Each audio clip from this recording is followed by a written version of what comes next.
Bueno, como les decía, bienvenidos al 20º ciclo de experiencias de la Diplomatura en Géneros, Políticas y Participación.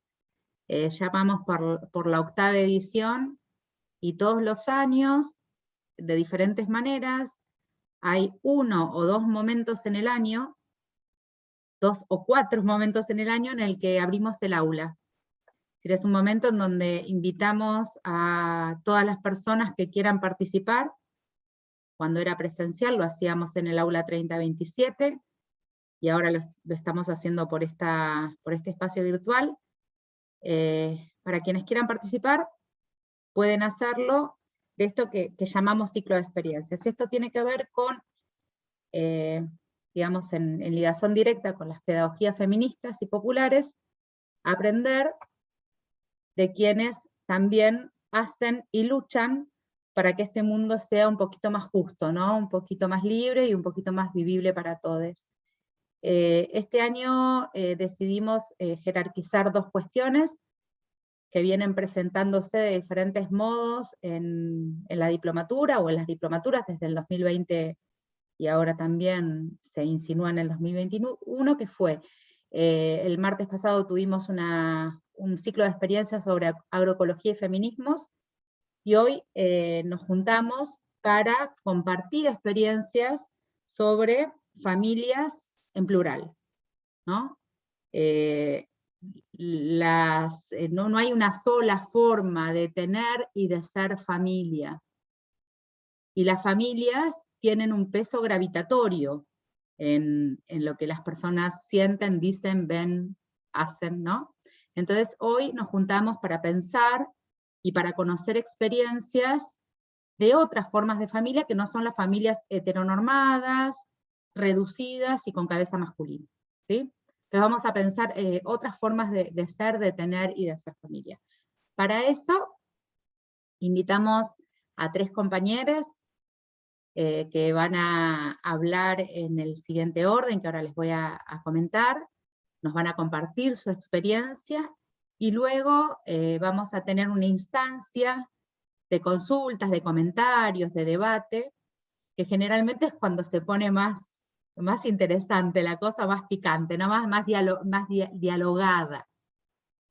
Pero para eso primero vamos a contar con las palabras de nuestros 3 compañeros.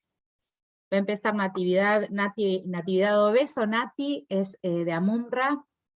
Nati además es diplomada en Géneros, Políticas y Participación. Nati se diplomó en el 2016, y desde ese momento hasta ahora nos viene acompañando con su voz, porque además Nati canta, pero con su voz y con su experiencia. Siempre contamos con Nati, así que Nati, gracias por haber aceptado. Es de AMUNRA, Asociación de Mujeres Migrantes de la República Argentina. Luego tuvimos este año la dicha de conocer a Santiago Merlo. Santi es miembro de la Red de Paternidades Trans Argentinas, licenciado en Comunicación, es docente, preside la Asociación Civil La Casita Trans de Córdoba, también es formador en Ley Micaela, de la Unidad Central de la Universidad Nacional de Córdoba, de la Unidad de Políticas de Género de la Universidad Nacional de Córdoba, es miembro de Consultorios Inclusivos de Mina Clavero, Villa Dolores y de Córdoba también, es cordobés. Santi es cordobés, hace un montón de cosas en Córdoba, y es papá de Lola. Santi es papá de Lola, ya nos va a contar también de su experiencia. Y finalmente está con nosotros también María Luisa Peralta. María Luisa también es parte del equipo docente de la diplomatura. Este año empezó a formar parte de nuestro equipo docente. Es de la asociación, de la organización antinatural Lesbianas por la Justicia Reproductiva. Así que, si les parece, empezamos con Nati, seguimos con Santi, seguimos con María Luisa, y luego damos lugar a la conversación, al debate. Gracias inmensas a todos quienes están aquí participando.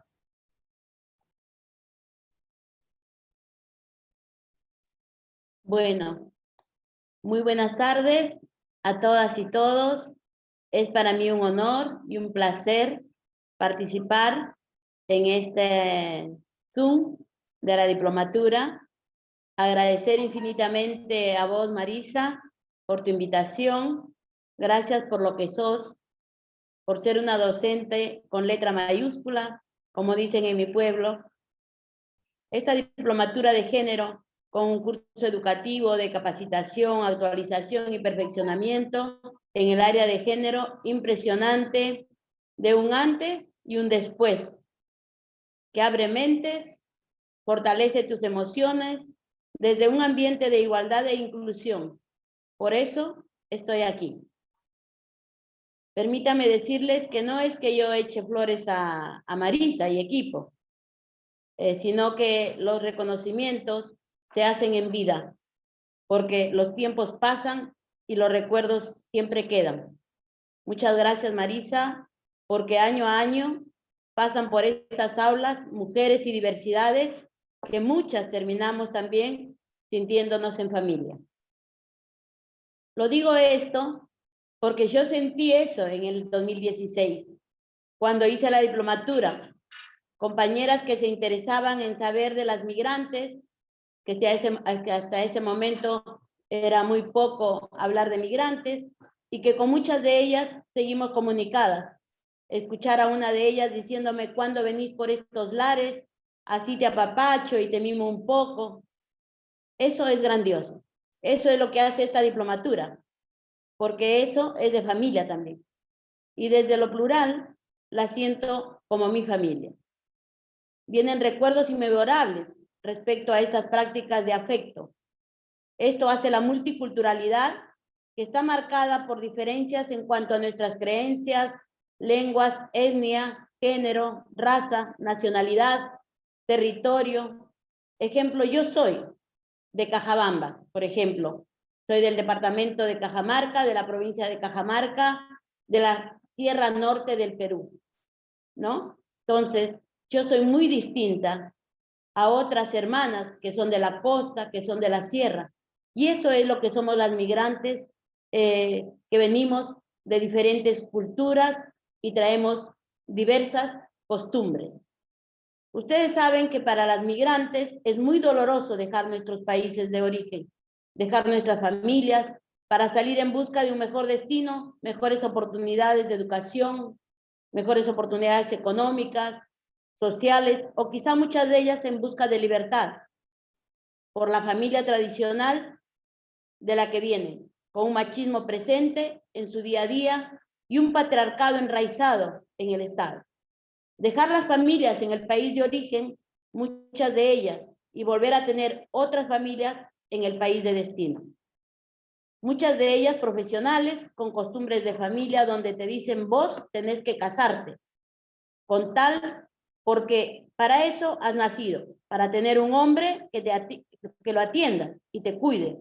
Esas eran las mujeres que emigraban en los años 90, cuando llegaban o llegan a este país de destino, y darse cuenta que todo es distinto, empieza toda esa encrucijada inmiscuida en una sociedad muy liberal a la que no estamos acostumbradas muchas de las familias migrantes. Empezar a trabajar fue muy choqueante para cada una de nosotras. Para esas cientos de mujeres que emigraron, empezar a trabajar desde el otro nivel, pero siempre pensando en sus familias, que es lo que no se pierde. Por eso decimos las migrantes que estamos en un país de destino para recuperar lo que nadie puede quitarnos, el equipaje que llevamos siempre a cuestas, nuestros cuerpos, nuestras emociones y nuestras historias, que se hacen eco a esas políticas neoliberales, excluyentes, racistas, que trajeron empobrecimiento a los países emisores de migrantes, con cambios estructurales que impactaron mucho en las familias. La carga familiar fue mucho más pesada, hubo un incremento de las necesidades, asumieron triples responsabilidades de salud, educación, trabajo en los países de origen y también en los de destino.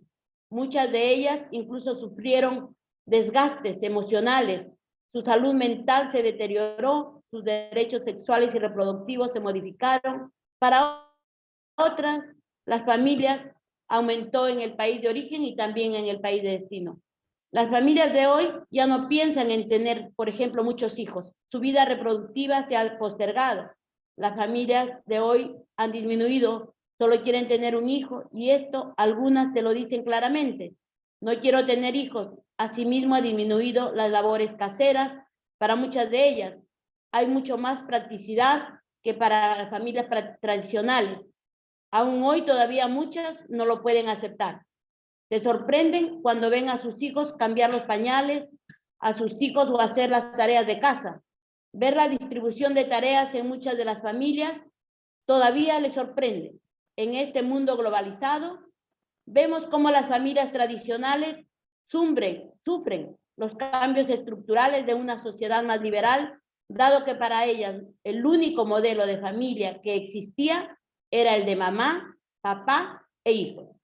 Hoy vemos a mujeres migrantes, madres, jefas de hogar, cabezas de familia, con responsabilidades más equitativas.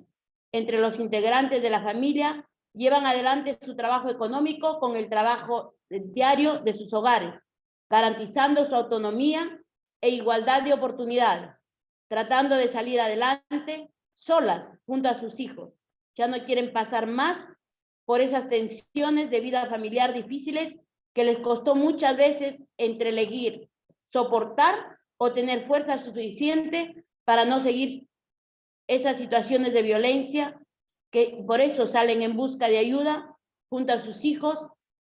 De esa manera ellas salen adelante. Es la fuerza, es el motor para ellas. Lo que esta familia quiere hoy es vivir en un ambiente familiar sin ningún tipo de maltrato ni violencia, ya que estar viviendo situaciones de vulnerabilidad en la familia las hace cada vez más débiles, y el haber atravesado distintas situaciones dolorosas ya no están dispuestas a soportar. Muchísimas gracias. Yo prefiero dejarlo ahí. Cualquier pregunta que me quieran hacer, estoy llana a responder. Bueno, muchas gracias. Muchas gracias, Nati. La verdad que siento que se hizo como una hondura entre nosotros para escucharte. Gracias. Santi, si querés, seguís vos, así después habla María Luisa y pasamos al debate, ¿te parece? Bueno, gracias. Buenas tardes a todas, todos. De verdad, un gusto estar acá. Gracias por la invitación. Siempre estos espacios son necesarios para encontrarnos, para pensarnos, para escucharnos. Por lo general salimos con más preguntas que respuestas, y está buenísimo que eso suceda. Significa que algo está cambiando, ¿no? Y no quedarnos solamente con lo emotivo que puede ser, escuchar y movilizador, sino cómo seguimos, qué hacemos, cómo vamos mirando, evaluando, observando nuestras propias prácticas en el quehacer diario, en las crianzas, en el espacio donde estemos habitando, trabajando y bueno, como parte de esta sociedad, ¿no? Agradecer la posibilidad de esta experiencia que obviamente no simplifica la complejidad de las identidades en general, menos las identidades trans, varones trans, transmasculinidades y no binarias. No me siento tampoco referente en ese sentido. Hoy sí, en representación de la red, que somos un montón de papás que nos fuimos encontrando en todo el país, haciéndonos algunas preguntas que tienen que ver también con cómo uno va transitando la vida y también con las generaciones, ¿no? que habitamos. En mi caso tengo 45 años, y de las cosas que leía Marisa por ahí, de los recorridos, el trabajo, las formaciones, hay un título que no elegí, casi que llegó sin buscarlo, pero sí, que es Ser el papá de Lola, que es el título que llevo en el corazón. Y Lola es una niña que me interpela todo el tiempo, me incomoda, me saca de los lugares comunes, ¿no? Me pone contra las cuerdas todo el tiempo, y es buenísimo que así suceda. Si Lola no existiera, no estaríamos hablando acá y no sería papá, así que no tendría sentido esta charla. Así que todo tiene que ver con ella de alguna manera, ¿no? Bueno, con mi compañera Vicky, que la vi ahí, que está acompañando también, así que también le pueden preguntar. Es media arisca para estas cosas, pero bueno, podemos aprovechar también. Bueno, ¿qué es la paternidad en este caso? O al menos cómo la vamos viviendo, ya que la idea es poder compartir por ahí experiencias, ¿no? La paternidad como función. Nacemos hombres y mujeres y según nuestro sexo y el género asignado a ese sexo o ese cuerpo biológico, lo que nos define como masculino o femenino, vendrá todo lo que se le da a esto, ¿no? Si sos varón supuestamente por tu genitalidad, ellos te clavan el osito celeste y todo lo que viene. Y al igual con el rosa, etc. Tanto la masculinidad como la paternidad son construcciones sociales, sin dudas, culturales. La identidad también lo es. Así que vamos a armar como un Fernet cordobés con 70-30 hielo, donde se van a mezclar un montón de cuestiones que van a hacer que este camino vaya siendo surcado otra vez por las crianzas, por las propias creencias, por el lugar donde nacimos. No es lo mismo ser una persona trans o de la disidencia o mujer en ciudades capitales como en el interior o en el interior del interior y la ruralidad. Yo soy trans serrano, así que en el interior de Córdoba, en este espacio, tampoco encontraba por ahí las formas de expresar, así que también tuve que emigrar o irme a otros lugares para poder ser, ¿no? Y en esto de cómo vamos habitando el deseo, el quiénes somos, cómo nos vivimos, los desafíos, también hay un camino que después va a tener que ver también con el derecho a la salud y a los derechos reproductivos, ¿no? Y no reproductivos, que tiene que ver con el deseo. Las personas trans en general venimos abortando históricamente. Hemos abortado género, juegos, juguetes, colores, nombres, amigos, familias, vínculos, relaciones, todo lo que ha ido todos los lugares que vamos habitando, también a veces dolorosamente se transforman en lugares de despedida, y también de maravillosas bienvenidas. Pero para que esas bienvenidas se den, también nos vamos a encontrar con situaciones que no van a estar tan buenas y tienen que ver con las violencias históricas, institucionales, que en la construcción de las propias familias nos vuelven a poner en este lugar de incomodidad, de estigmatización, de criminalización, de discriminación, ¿no? Entonces, cuando hablamos de paternidades trans, comenzamos a algo básico, un ABC, así cortito y al pie. ¿Quiénes somos los varones trans? Somos aquellos que nacimos en cuerpos femeninos, que fuimos leídos como niñas, como chicas, como adolescentes, mujeres, y a partir de eso también hemos sido víctimas de todo tipo de violencias de género. Dentro de estas violencias también nuevamente van a aparecer, al igual que las compañeras cis, las violencias intrafamiliares, los abusos correctivos que también van a tener que ver con esto de corregir una identidad, o al menos esa orientación que se lee de afuera que no va o no encaja en este estereotipo o en esta cis heteronorma, en un estante de libros donde este que parece que se saliera porque es más grande o medio chueco y lo tengo como que empujar, tanto me molesta que directamente lo saco. Entonces a veces creemos que en los movimientos sociales en general, que también celebramos por todo lo que nos trae esta cuarta ola, también el poder hablar de masculinidades trans dentro del sistema de salud es más una incomodidad que algo a resolver. Queda muy acotada las prácticas en relación a la salud, a las instituciones en general o esa mirada, y nos vamos a encontrar con las violencias que también compartimos con ustedes, con las compañeras cis, las violencias ginecológicas. Un tipo como yo, sentado en una sala de espera, esperando a un ginecólogo, que es una especialidad que aún necesito, seguramente voy a ser leído como quien acompaña a alguna de las chicas que está en la sala de espera.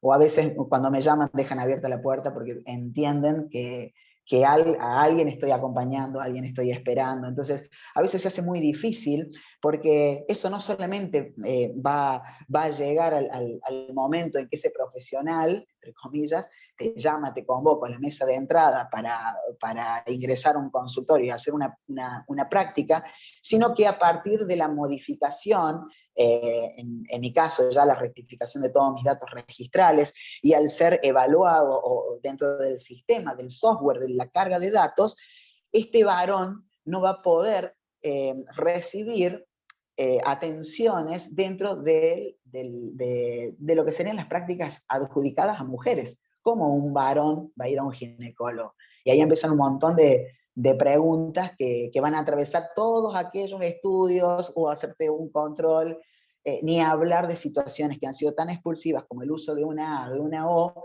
que nos expulsan para siempre, y lamentablemente muchos compañeros terminamos con cánceres de mama, de útero y otras complejidades porque no recibimos en ese momento el trato digno, básicamente, como dice el artículo 12. Es una locura que el artículo 12 haya necesitado ser reglamentado en la ley 26743, la ley de identidad de género, para que nos digan hay que tratar dignamente a esta persona, que en la mayor situación de vulnerabilidad y de intimidad en un consultorio también nos tiene que estar explicando qué significa ser trans y cuáles van a ser las prácticas que deberían ser para hombres y mujeres. La mayoría de los varones tienen pene, testículos, otros varones tenemos vulva. La mayoría de las mujeres tiene vulva, vagina, otras mujeres tienen pene, testículos, y otras personas tendrán una genitalidad indefinida, personas intersex. Entonces, ¿cómo nos paramos ante esta diversidad que no aparece? O sea, no venimos del National Geographic, no estamos en una película de ciencia ficción, sino que habitamos todos estos espacios y necesitamos que ese trato nos permita llegar al derecho, en este caso, de la familia, que es lo que hoy nos convoca. La ley de identidad de género no va a contemplar, por ejemplo, la posibilidad de los tratamientos de fertilización u otras posibilidades, porque habla en el artículo 11 de la atención integral de la salud, siempre está pensada de la transición, los tratamientos hormonales, las cirugías de modificación, pero no habla nada acerca de la posibilidad de criopreservar óvulos, por ejemplo, o gametos, digo, carga genética que en el día de mañana pudiéramos llegar a usar en el caso de que decidiéramos paternar, copaternar, saternar, etc.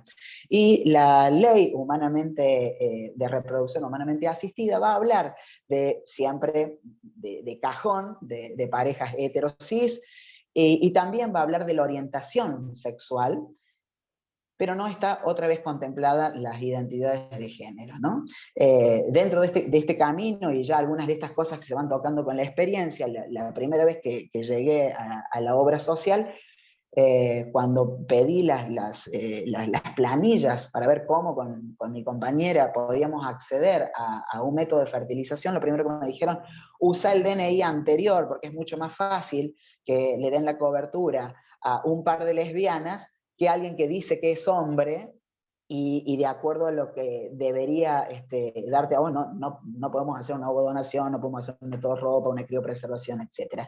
El primer formulario, no me lo voy a olvidar por el resto de mi vida, que me dan la hojita así, estos son los requisitos, me pidieron un espermograma. Hice la misma cara que ustedes, ¿no?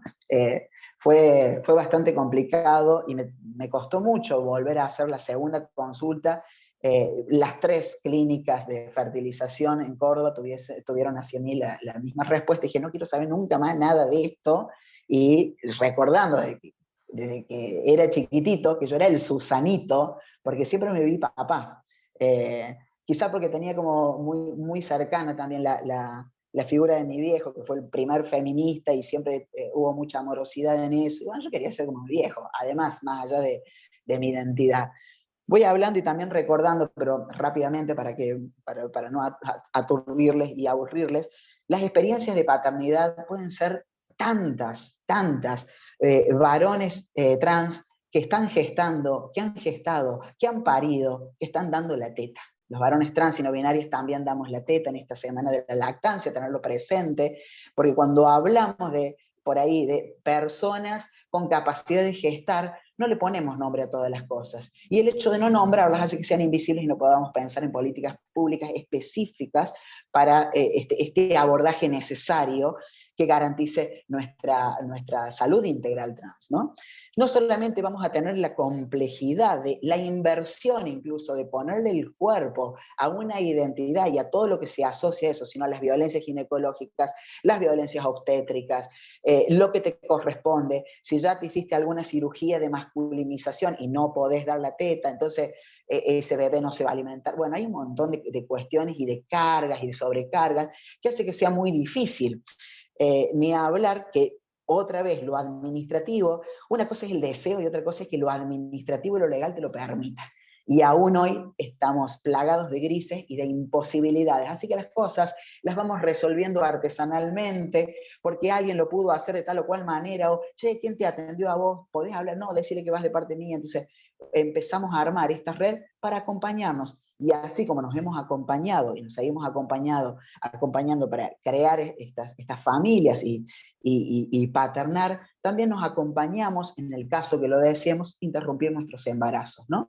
No hay datos, no hay estadísticas incluso de cuántos varones trans han perdido la vida en abortos clandestinos, porque cuando uno llega a esa situación, lo que quiere es sacarse el problema de encima y jamás hubo una entrevista en profundidad o un abrazo, una puesta real allí atendiendo a una persona con toda esta cuestión más integral y más holística. Entonces, no hay datos de varones trans que hayan fallecido en estas circunstancias, lamentablemente, y hemos enterrado compañeros NN o con nombres anteriores, que es muy doloroso. Entonces, la red no solamente tiene que ver con el deseo de paternar, sino también con el de interrumpir, y en esto también no naturalizar y a la vez interpelar y problematizar algunas de las frases, como por ejemplo, la maternidad será deseada o no será, y en este caso, la paternidad será deseada o no será.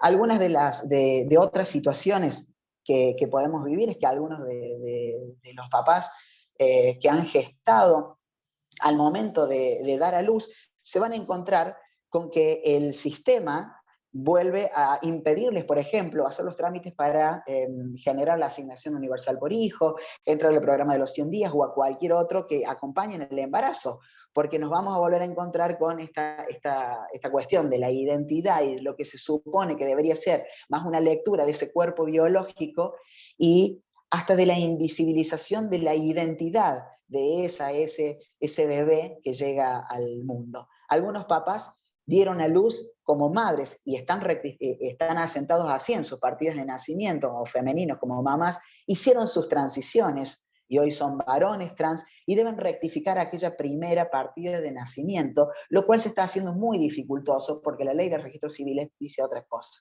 Así que es un mundo, no quiero aturdir porque ya mi misma cara debe ser un meme en este momento, porque cada vez que lo recuerdo me atraviesa de muchas maneras, ¿no? Sin embargo, es poder pensar que el deseo en la materialización sigue siendo muy complejo. Algunos de nosotros, ya en mi caso y en nuestra familia, tenemos una hija preciosa que llegó a través del sistema de adopción.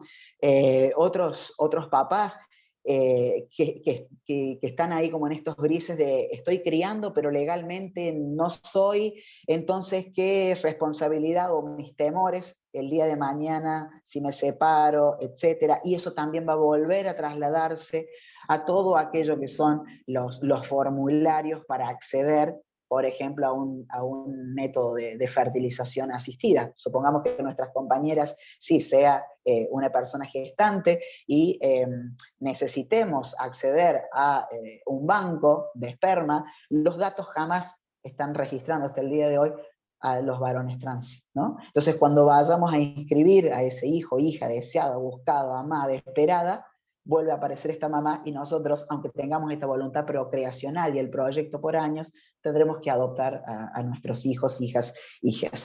Fíjense qué complejo, ¿no? Entonces, nos vamos a encontrar así con esto, con un montón de ejemplos.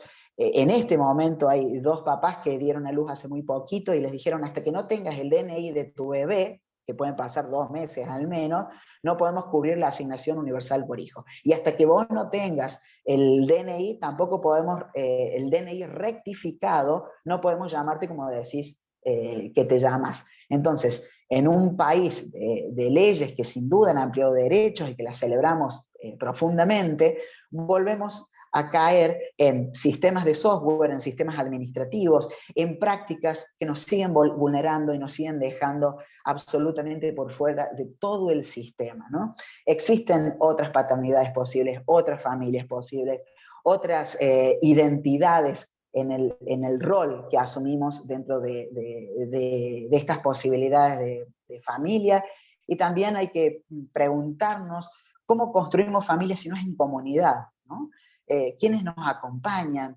¿Cuáles son las familias si no es la de base, que está muy cerquita y que pueda abrazarnos y que pueda decirnos, quédate tranqui, ya sé que esto es tan difícil, déjame, voy yo, pregunto, porque en definitiva lo terminamos resolviendo de esa manera, más las situaciones de las obras sociales que un poco mencionaba, la falta de educación sexual integral, que hable de todas las corporalidades y que también pueda hablar, en el caso de varones trans, de cuáles pueden ser o no los efectos del uso de una hormona o la hormonización y la anticoncepción o la hormonización, la fecundación, la hormonización, los derechos sexuales reproductivos y no reproductivos.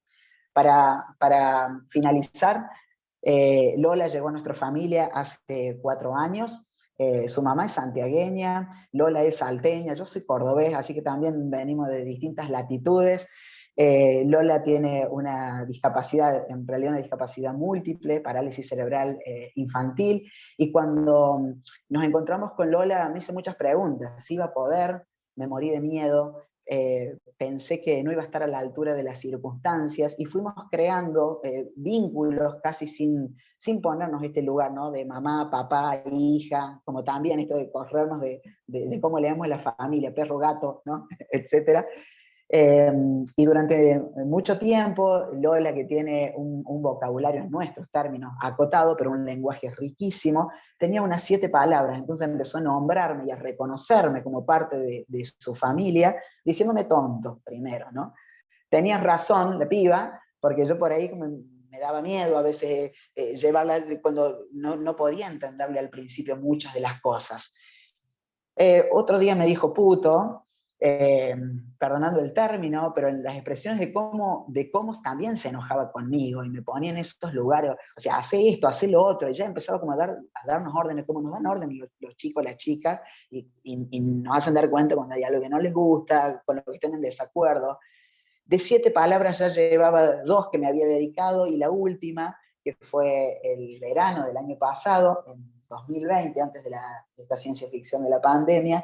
Estábamos con Victoria, con mi compañera y ella, haciendo un ejercicio de rehabilitación en una pileta, y Lola soltó papá, en 2 sílabas, que cada vez que los recuerdo me emociona profundamente, porque sin duda para ella debe haber sido una elaboración cognitiva muy interesante, muy, bueno, una súper elaboración, y nos miramos con su mamá como, ¿lo dijo? Sí, sí, lo dijo, y creo que ahí como se me metió un solcito en el ojo, y a partir de ese momento fui y soy su papá.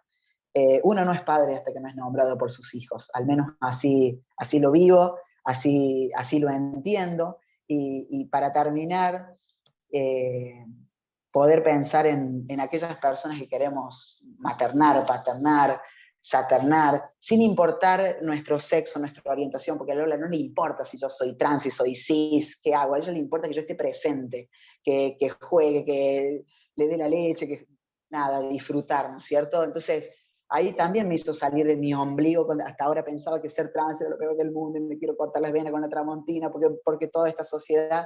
Y ella aparece y me dice, ¿sabes qué, chavo? No me importa, vos sos mi papá y tenés que hacer tal o tal. Entonces me puso, me corrió no solamente de esa función, sino del rol, lo que estaba asignado a este adulto responsable, que en realidad me está criando ella a mí, y poder pensar en cuántas oportunidades nos perdemos a veces por seguir buscando o solo pensando que la paternidad o la maternidad tiene que ver con la propia gestación, o con pedir en el sistema de adopción anotarnos solamente para bebés cuando hay una lista enorme de espera.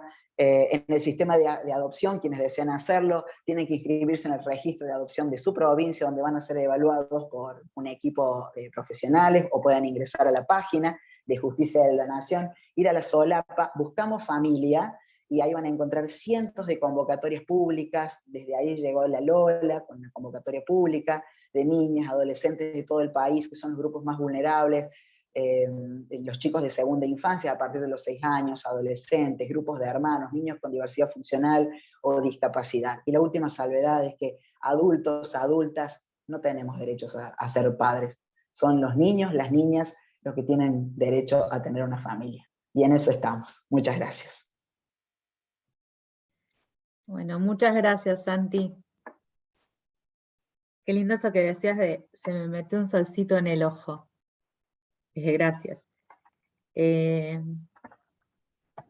Bueno, familias. María Luisa.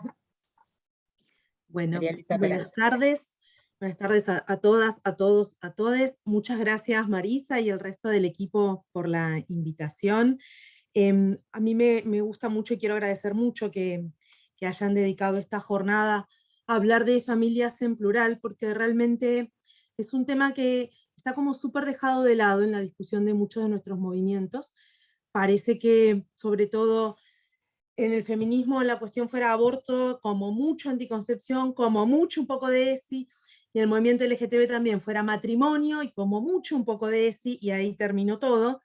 Y la verdad es que tenemos un montón de otras necesidades y deseos y situaciones, y necesitamos ahí como un mejor desarrollo de lo que hacen nuestros movimientos en relación a esas cuestiones, ¿no? La verdad es que tenemos una cantidad de demandas y de realidades cotidianas que todavía son súper conflictivas y que son muchas veces muy desgastantes, como estas cosas que relataba Santiago. Yo soy lesbiana, cis, tengo un hijo que va a cumplir 15 años, ahora el mes que viene, por Dios, qué grande que está mi hijo, que lo gesté yo, que lo tuve por inseminación, me separé de la madre y ahora estoy en otra relación de pareja, donde estamos intentando que mi compañera se embarace, y estamos ahora haciendo fecundación in vitro, que es otro nivel de complejidad. Esperen que saco la gata. Y bueno, y hay una cantidad de situaciones en relación a eso. A veces parece que hubiera una idea de que, bueno, esto, ¿no? Salieron algunas leyes y con esto se solucionaron las situaciones que teníamos. En particular parece que para gays, lesbianas y bisexuales cis, con la ley de matrimonio todo estuviera resuelto, y que para las personas trans, con la ley de identidad de género todo estuviera resuelto. Y la verdad es que no, ni una cosa ni la otra. Nosotras como lesbianas seguimos teniendo muchos obstáculos a la hora de, no solo de acceder, sino de ejercer nuestras maternidades, y muchas veces lidiamos con el tipo de cosas que presentaba Santiago, y otras veces lidiamos con cosas más difusas del orden de lo cultural y de lo que impregna el pensamiento general, no solo de la sociedad en su conjunto, sino incluso esto de los sectores más progresistas o incluso de nuestros propios movimientos.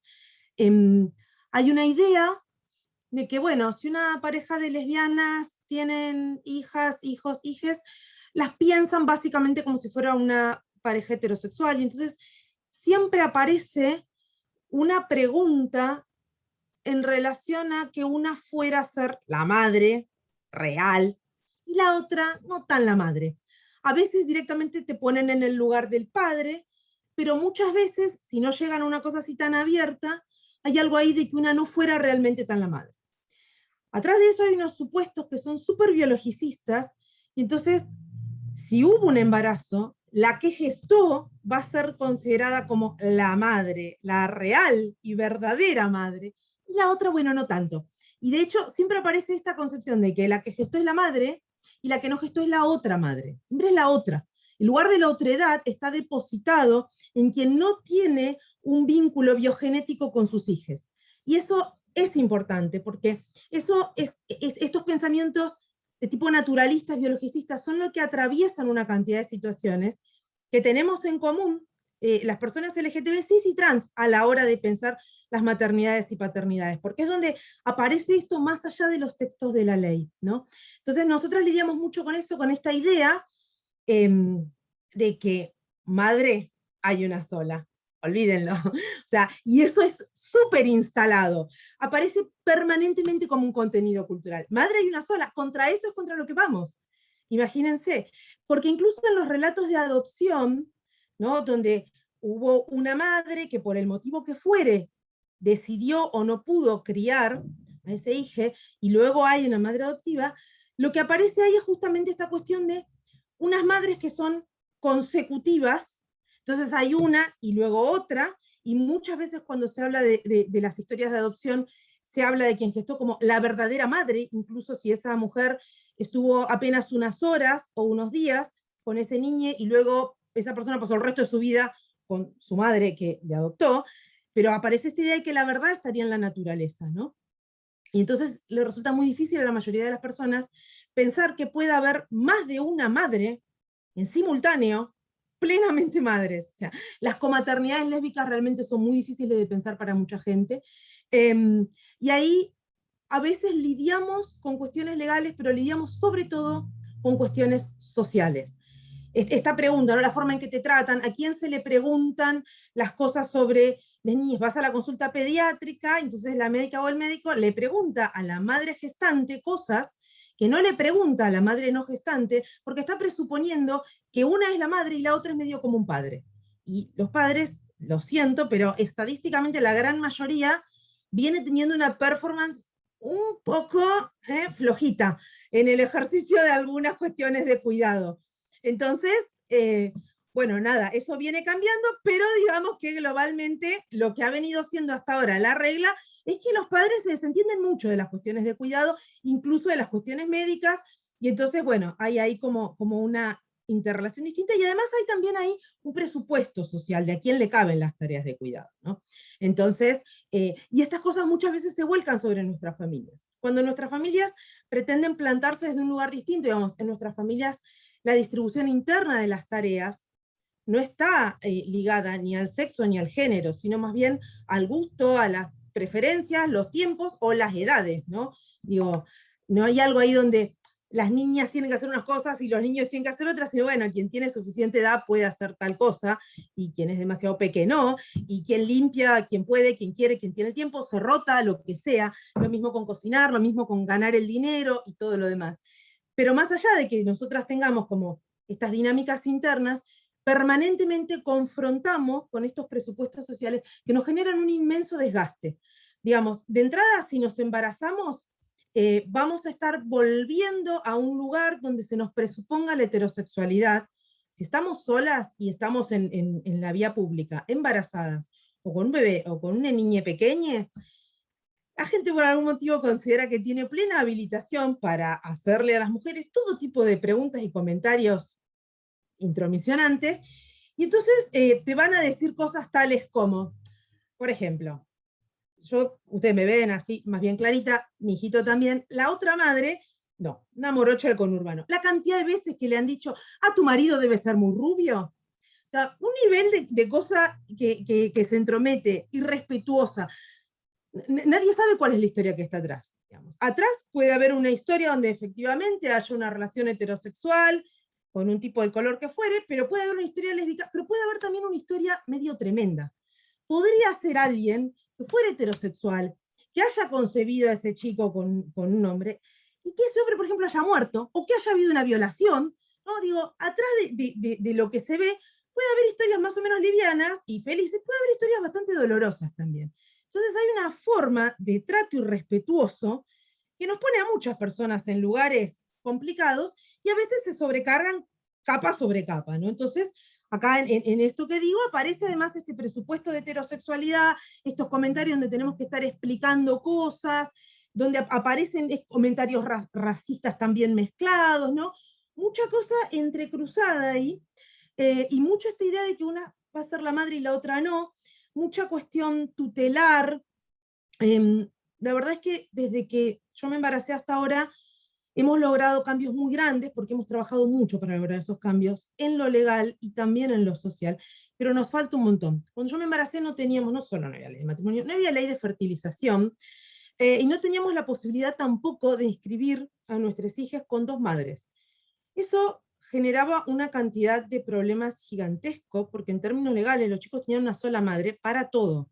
Digo, para interactuar con la escuela, pero también para tomar decisiones médicas, para tramitar una una cosa como la AUH, por ejemplo, digo, para otorgarnos las coberturas de obras sociales, grandes problemas que además venían articulados con problemas que siguen estando, que es la lesbofobia de las familias de origen, ¿no?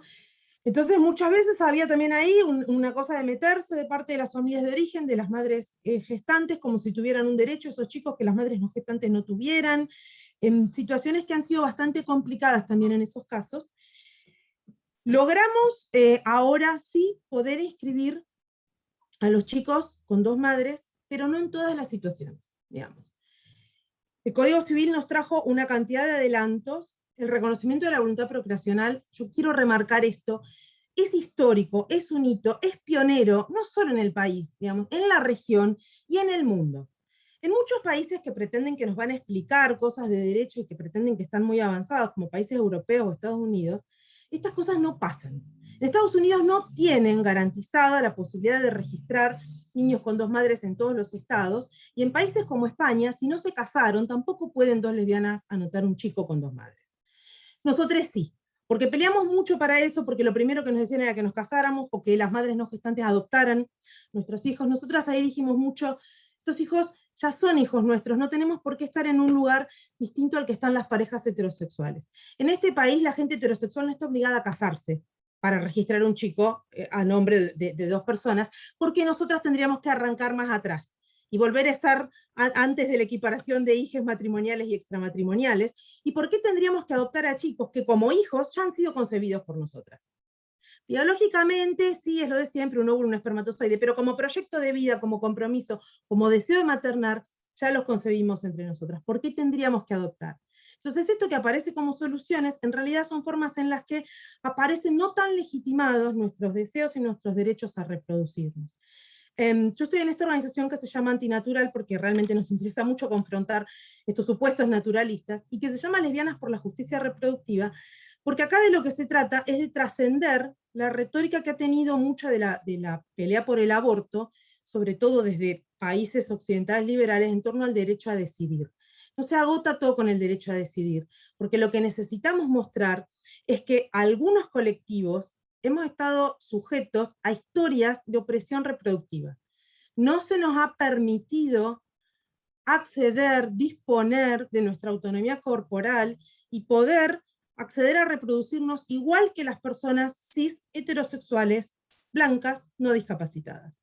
En la publicación que hizo Marisa de la actividad, una compañera justamente le decía, che, deberían haber invitado a una mujer discapacitada madre para hablar de esto, y tiene toda la razón. Hay una idea que sigue siendo problemática en el feminismo, que yo creo que siempre la pienso desde un lugar de que es súper heterocentrado, pero aparecen también estas otras diversidades, de pensar la maternidad solamente en términos de un mandato patriarcal, ¿no? Y entonces una resistencia a la maternidad como mandato patriarcal, bla, bla, y eso se ha visto incluso en algunas de las discusiones sobre aborto, donde se ha confrontado maternidad con aborto. Lees las estadísticas del país y lo que ves es que casi todas las que abortaron son madres y casi todas las madres abortan, porque la superposición de números te lleva a esa conclusión, ¿no? Pero bueno, es esta idea de que la maternidad se ve solamente como un mandato patriarcal, y la verdad es que eso no es así para todas las mujeres. La verdad es que eso es un mandato para algunas, pero sobre otras personas lo que ha caído es un mandato de no reproducirnos. Eso nos pasa a las lesbianas, pero a todo el colectivo LGTB, eso pasa con las mujeres con discapacidad, eso pasa con las mujeres racializadas, digo, y esta compañera, ahí en el muro de Marisa decía, por eso están las esterilizaciones forzadas. Eso nos ha pasado. Eso ha pasado con las mujeres indígenas y racializadas en este país y en muchos otros, digo, en Perú, todavía están en juicio las mujeres que fueron esterilizadas por Fujimori, justamente por pertenecer a comunidades indígenas. Las mujeres discapacitadas son sometidas a violaciones y esterilizaciones forzadas, las dos cosas. Bueno, las personas LGTB también. De hecho, antes de la identidad de género, las personas trans eran obligadas a esterilizarse quirúrgicamente o farmacológicamente para que los jueces les dieran los documentos acorde a su identidad. Lo mismo pasa en otros países con otras leyes de identidad. Y lo mismo nos pasaba a nosotras con la imposibilidad de acceder a las tecnologías reproductivas, lo mismo pasa con los gays cis. Entonces, esas son historias de opresión reproductiva, son historias de injusticia reproductiva, donde se considera que algunas personas son más valiosas que otras, Entonces hay mucho más interés en que algunas personas se reproduzcan y otras no. Otras deben ser suprimidas individual o colectivamente, ¿no? Entonces, no te van a asesinar, pero no te podés reproducir. Además, por supuesto, de la aniquilación económica y cultural, que pasamos más o menos estos mismos grupos de los que estuve hablando, ¿no? Estamos fuera de las representaciones culturales, estamos fuera del acceso al trabajo, ¿no? Aparecen estas cuestiones como modos de aniquilación de las personas, que no es solo extinguir a un individuo. Entonces, es importante poder repensar estos mandatos patriarcales, ¿con qué otras cosas se intersectan? Con las cuestiones racializadas, con las cuestiones de clase, con las cuestiones de sexualidad, con las cuestiones de identidades de género. Digo, no es un mismo mandato homogéneo para todo el mundo. Entonces, por eso es que también nos cuesta mucho que nuestros propios movimientos se pongan a pensar el tipo de realidades que enfrentamos. Nosotras venimos trabajando en que se reconozca la violencia obstétrica de una forma más amplia a lo que dice la Ley Integral para Erradicar la Violencia contra las Mujeres. Por un lado, bueno, por esto que cuenta Santiago, hay una cantidad de personas que quedan fuera de ese tipo de redacciones centradas en las mujeres. Yo sí creo que es útil hablar de cosas como personas gestantes.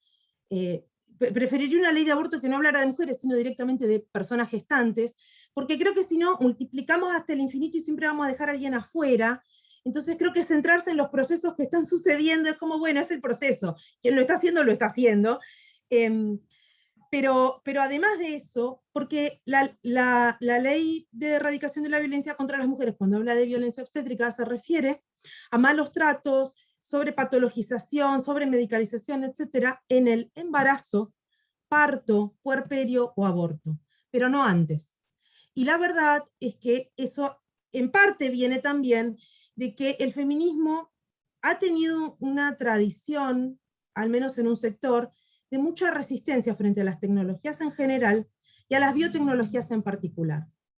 Entonces, eso emerge de distintas maneras. Emerge en el discurso de que las personas trans se mutilan cuando modifican sus cuerpos, emerge en el discurso de que quienes usamos tecnologías reproductivas nos sometemos a encarnizamientos terapéuticos, una mirada negativa sobre la intervención del cuerpo decidida por los propios sujetos, y una mirada negativa sobre las tecnologías biológicas.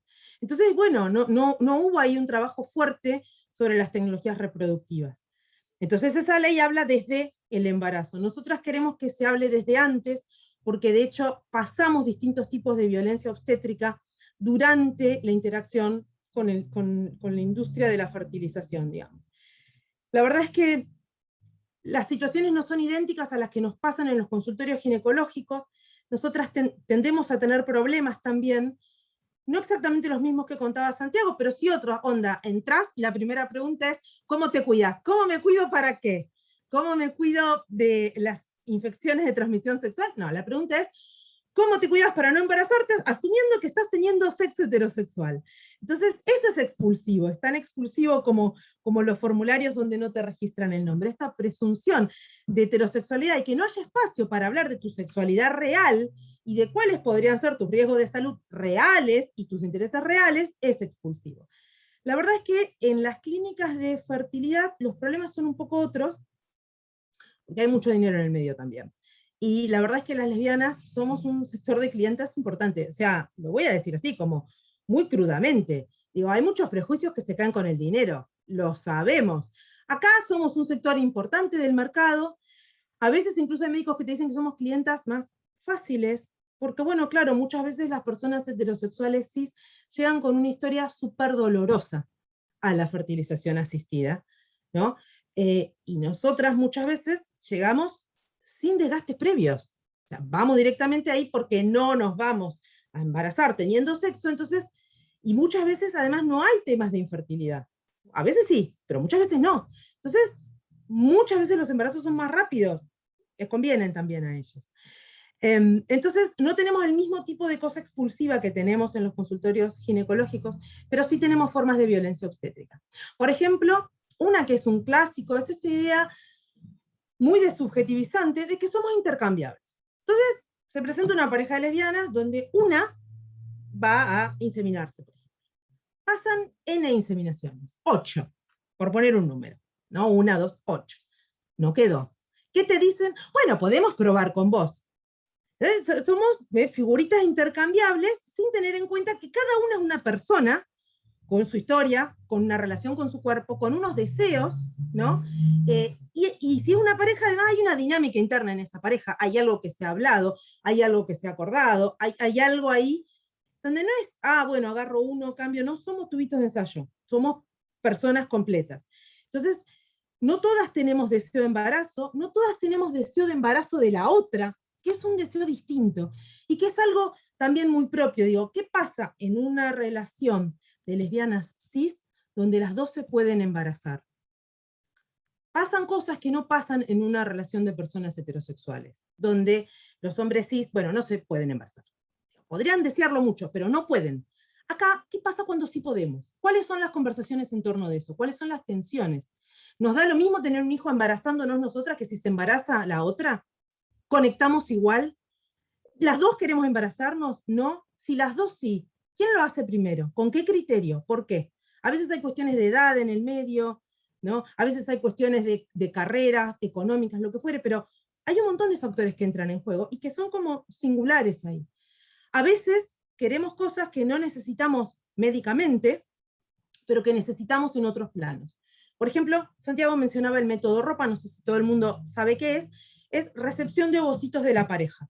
Entonces, en estos casos, una podría producir los óvulos, se hace una fecundación in vitro, y se transfiere el embrión al útero de la otra, algo que perfectamente podría pasar en una pareja de una mujer cis y un hombre trans que haya conservado su útero también, por supuesto.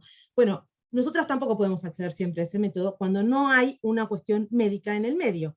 A veces sí hay cuestiones médicas, y a veces no las hay. Pero a veces hay parejas de lesbianas que sí necesitan esto en términos subjetivos personales, porque quieren tener las dos algún tipo de participación en el proceso biológico de gestación del hijo. Entonces, y esas no son cosas menores, no son cosas que a la gente se le pueden decir una frase de un panfleto y ya está. Esas cosas tienen raigambres profundas, tienen que ver con a veces deseos que traemos de toda la vida, con la necesidad de vincular, digo, las cuestiones biológicas tienen un peso social, esto que digo, hay alguien que va a ser considerada más madre que la otra, y todes estamos inmersas en esas cuestiones culturales, para todos están presentes, para todos tienen una carga de distinto tipo, no es que estamos al margen de esas cosas. Son tan importantes que de hecho la primera vez que se reconoció una comaternidad en Argentina de lesbianas no casadas fue en la ciudad de Buenos Aires, lo hizo la juez Elena Liberatori, y el argumento fue exactamente ese. Estas eran una pareja de lesbianas cis que tenían un tema médico, por el cual hicieron el método ropa, y la jueza hizo todo el fundamento del fallo diciendo que una era la ovomadre y la otra era la madre gestante, que las dos tenían un vínculo biológico y que por eso las dos debían ser consideradas madres. En ese momento fue, para esta pareja fue ganancia, pudieron estar las dos anotadas como madres de su hijo, y fue un antecedente, fue la primera vez que eran lesbianas no casadas, porque ya había salido la ley de matrimonio y esta moratoria de que si nos casábamos las que teníamos hijos desde antes, nos iban a anotar los chicos como hijos de las dos, pero era una victoria un poco pírrica, porque ¿qué pasaba? ¿Que teníamos que hacer todas eso? Eso implica algo que no todas queremos, y que además tiene muchos costos en dinero y en cuerpo. Una inseminación es una cosa bastante sencillita, es medio como un PAP, ambulatorio, 15 minutos, te va a tu casa caminando. Extraer óvulos, hacer una transferencia del embrión, ya son cosas que requieren hormonación, se hacen en quirófano, no, es como otra cuestión. Y además muchas veces también nos pasa en esto que yo decía padecemos violencia obstétrica durante los tratamientos de fertilidad, hay algo también donde, así como no entra la idea de que un hombre trans pueda querer gestar, tampoco entra la idea de que una recurra a esto sin tener un tema de infertilidad. Y entonces sigue pasando que nos meten a todas en tratamientos de infertilidad. Entonces hay una sobrehormonación, hay una sobremedicalización, que tiene muchos efectos en el cuerpo y que muchas veces no es necesaria. No hay un ajuste ahí de los protocolos para tratar con cuerpos que no están teniendo problemas de fertilidad. Y que no están teniendo quizás como vos decías, Santiago, bueno, hay un tema con la hormonación, dejar de hormonarse, volver. Acá tampoco está pasando eso. No están pudiendo registrar los cuerpos que tenemos y nos sobrehormonan con cosas que por ahí no necesitamos y que tienen efectos. Nosotras queremos que estas cosas sean consideradas como formas de la violencia obstétrica, queremos mostrar además el profundo heterosexismo que hay en las clínicas de fertilidad, en la mayoría, no en todas. A veces son estas cosas que digo sutiles, no es que te van a decir que no, pero aparecen. Por supuesto que hay un profundo cisexismo también. Nos ponen un montón de trámites. Yo quiero remarcar que la verdad es que la ley de fertilidad sí contempla que las personas trans puedan acceder y puedan guardar gametas. Y además es muy valiosa, que es una ley que, como la ley de identidad de género, es despatologizante. No te requiere un diagnóstico de infertilidad. Y no te pone condiciones, ni por estado civil no necesitas haberte casado, ni por orientación sexual, ni por identidad de género. El problema es que las leyes las discutimos con 300 personas que votan en el Congreso. Es muy fácil. Discutir una ley es una cosa fácil, tenés que hablar con esas personas, que son poquitas, que están ahí, vas a charlar, hablas con uno, con otro, listo. Finalmente lo logras. Sale la ley de ahí, y después tenés cientos de miles de individuos con quienes tenés que lidiar con sus inercias personales e institucionales en cada registro civil, en cada consultorio, en cada repartición pública. Eso es gigante. La aplicación de las leyes es extremadamente difícil. Por eso digo, necesitamos otra fuerza de los movimientos sociales.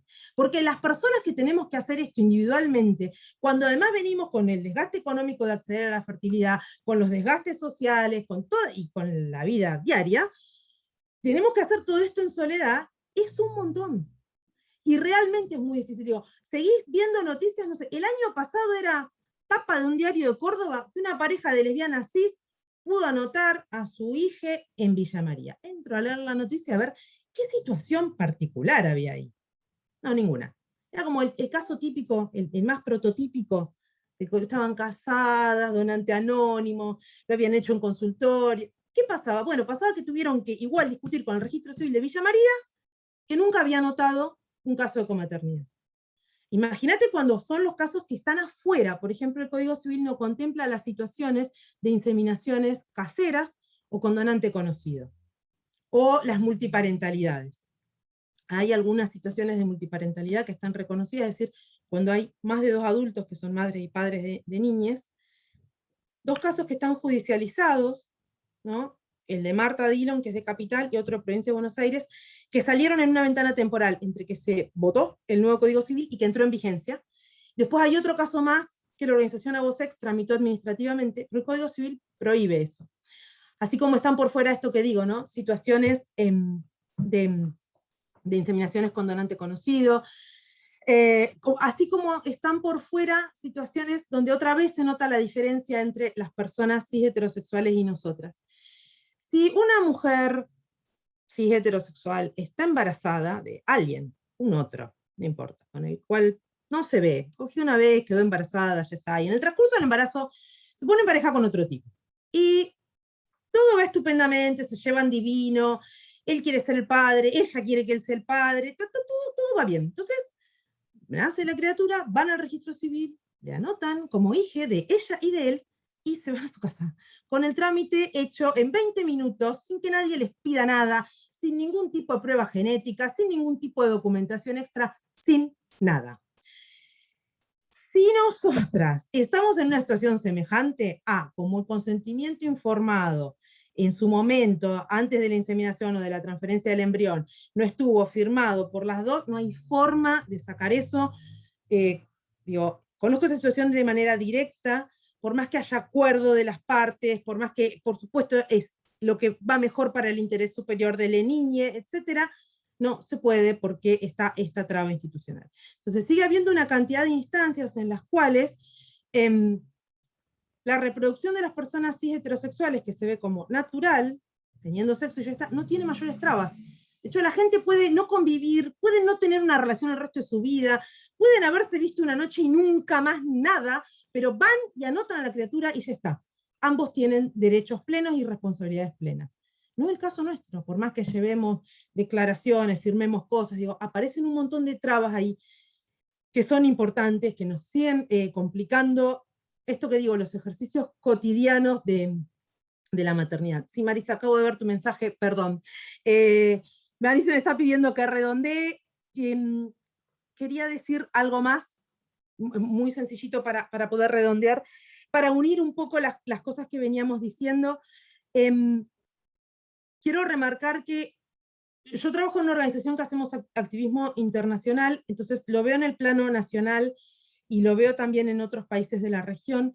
Estamos en un avance muy fuerte de los sectores antiderechos, antigénero, ¿sí? Muy importante, que es gente que tiene una agenda contra los derechos sexuales y reproductivos que va enganchada con una agenda neoliberal de supremacismo blanco, neocolonial y militarizada, y entonces estamos siendo un foco fuerte de ataque, ¿no? Entonces te viene, hazte oír de España con su colectivito amarillo y sus consignas que dicen los niños tienen derecho a una mamá y un papá, u otro que dice las niñas tienen vulva, los niños tienen pene, que no te engañen, ¿no? Cosas hiper violentas.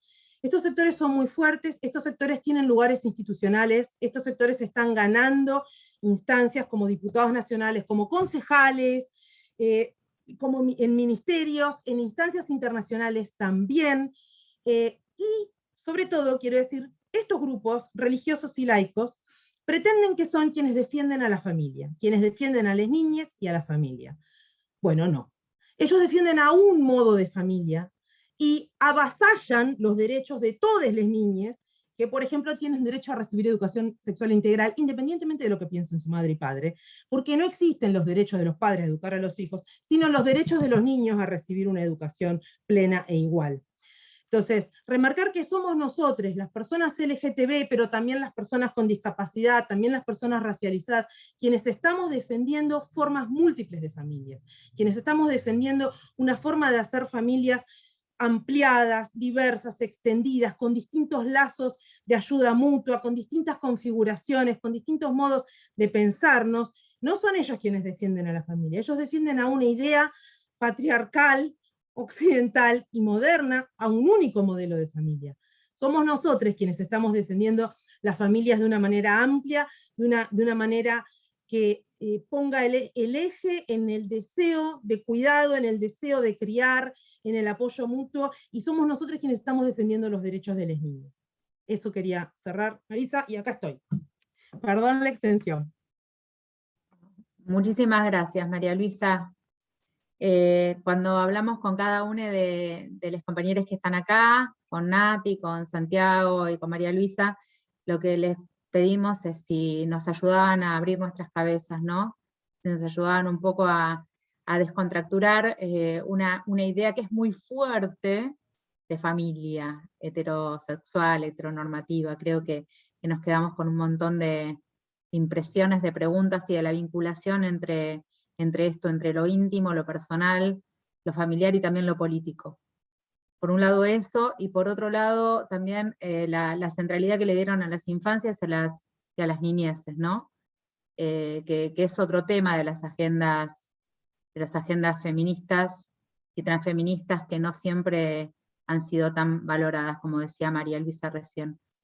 Y Nati que nos trajo otra idea de familia, una familia comunitaria, una familia de origen que quizás de allí escapan para encontrar otras formas de familia aquí, que no necesariamente están asociadas a la crianza de hijos biológicos, sino están asociadas a otras formas de afinidades y de cuidados y de afectos que trascienden fronteras y también trascienden la frontera del hogar, si se quiere, ¿no? Yo diría, hasta acá quizás dar lugar a las preguntas, a los comentarios. María Luisa, te agradezco la advertencia que había traído Rocío Aguilar, que es de la Universidad Nacional de General Sarmiento. Quiero leer el mensaje de Rocío, porque es muy, muy importante lo que nos dijo. Sugiero a Laura Guadalupe Alcaide, periodista y madre feminista, para un próximo ciclo, porque en la sociedad está instalada la creencia de que no podemos maternar las personas con discapacidad. Creencia que conlleva la esterilización forzada, aún existiendo la Convención por los Derechos de las Personas con Discapacidad desde el 2006. Para terminar con esta casi norma sociocultural, nos tienen que incluir en estos tipos de espacios, porque cuando les discas llevamos a cabo conversatorios abiertos a todo público, solo asisten otras discas. como si de un grupo de autoayuda se tratara, cuando en realidad es un espacio para concientizar a las personas no discas, pero a las personas normadas no les interesa asistir tal vez porque no quieren cuestionar sus privilegios y discriminación hacia el colectivo disca. Gracias María Luisa por el llamadito de atención sobre este mensaje que de verdad nos compromete. Otra cosa. Bueno, Noé levanta la mano. Yo les voy a pedir algo. Yo no veo las manos, me entusiasmo, me quedo, así que si además de la manito por el chat, me viene bien como para que todos o intervengan directamente. Más vale que intervengan, abran el micrófono y participen, ¿sí? Noé. Bueno, voy. Me sentí muy interpelada por lo que comentaba María Luisa. Yo soy torta, y por un lado sí estas cuestiones institucionales, cuando vas al médico, a la médica, no sé, pasó una vez que tenía un atraso menstrual, y daban por supuesto, ¿no? De que había tenido relaciones sexuales, de que posiblemente estaba embarazada, bla. Es algo que siempre nos sucede. Y después también en relación a las maternidades, yo estuve en pareja durante 8 años con una compañera, la cual tiene un hijo, y nada, estas complicaciones que hay estructurales institucionales nos recontra atraviesan, ¿no? Yo entiendo que lo social pesa muchísimo, pero también, digo, falta un montón, y también lo complemento con lo que veníamos viendo de educación sexual integral, que falta muchísimo en los sectores de salud, en las escuelas. Incluso había una planillita, recuerdo, que tenía, no sé, para permiso, para que el niño salga, madre, datos, padre, datos, otros referentes, ¿no? Padre no existe, se borró por completo, no poníamos nada, y yo abajo ponía Noé, madre, ¿no? Porque nosotras planteábamos esta comaternidad.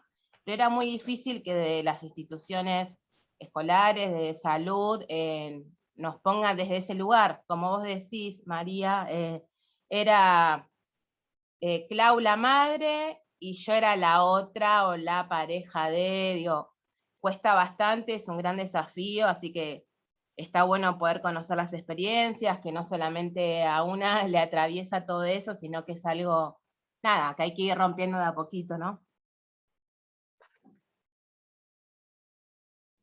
Sí, perdón, voy a decir una cosa bien cortita. Hay que indagar más en la figura que trae el nuevo Código Civil y Comercial de progenitores afines, y poder también pensarlo de una forma no heterocentrada, no ciscentrada, porque da un poco de reconocimiento a ese tipo de situaciones también, ¿verdad?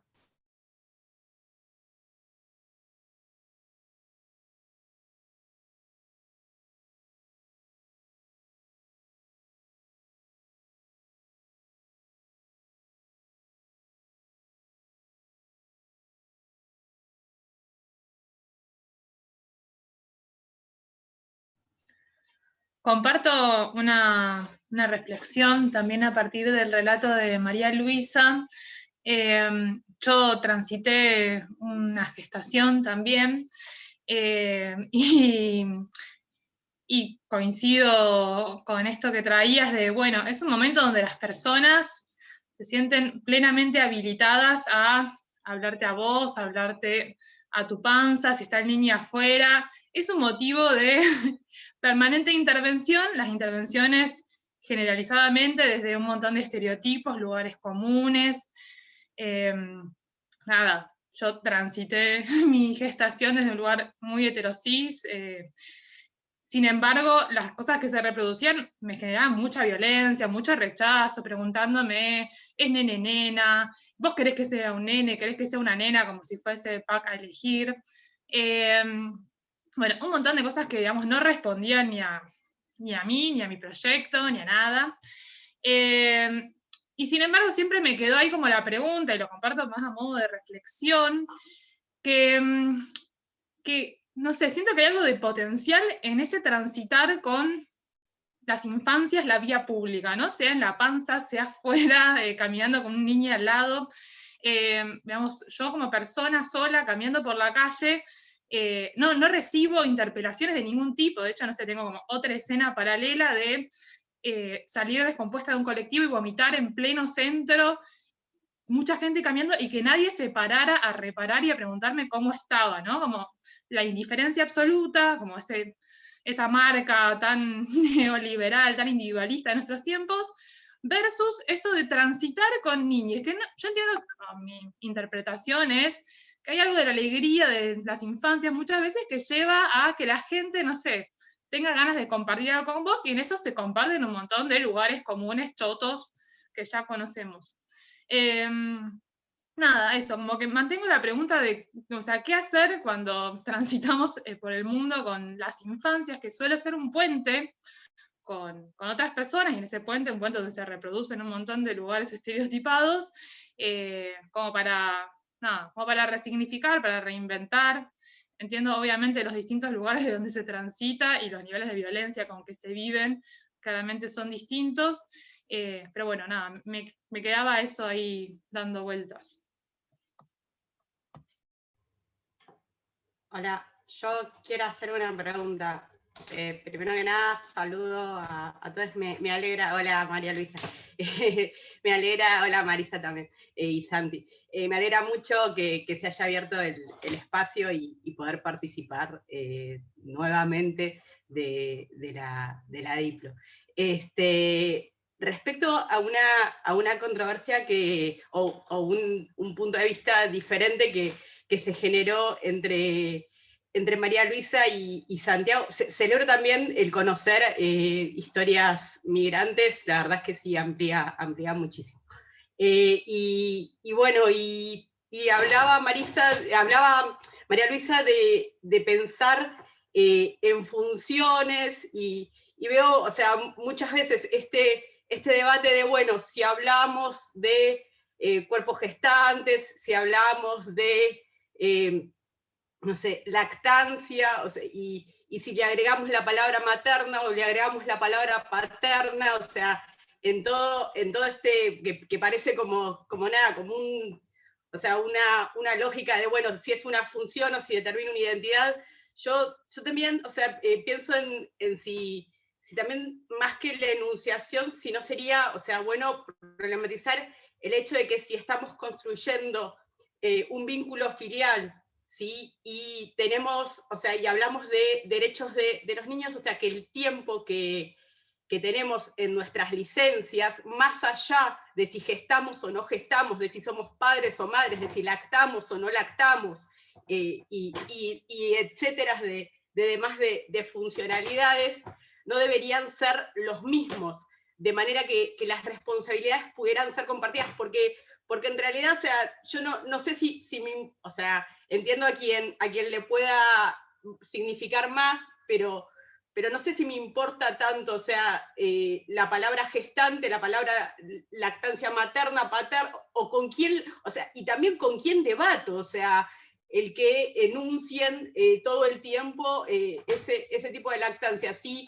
de todas maneras, aunque, o sea, me enuncian mil veces como madre, o sea, me enunciaban como maternidad lactante, y de todas maneras no me daban mis derechos. Quizás no sea un problema de enunciación, sino de poder igualar independiente de nuestras identidades.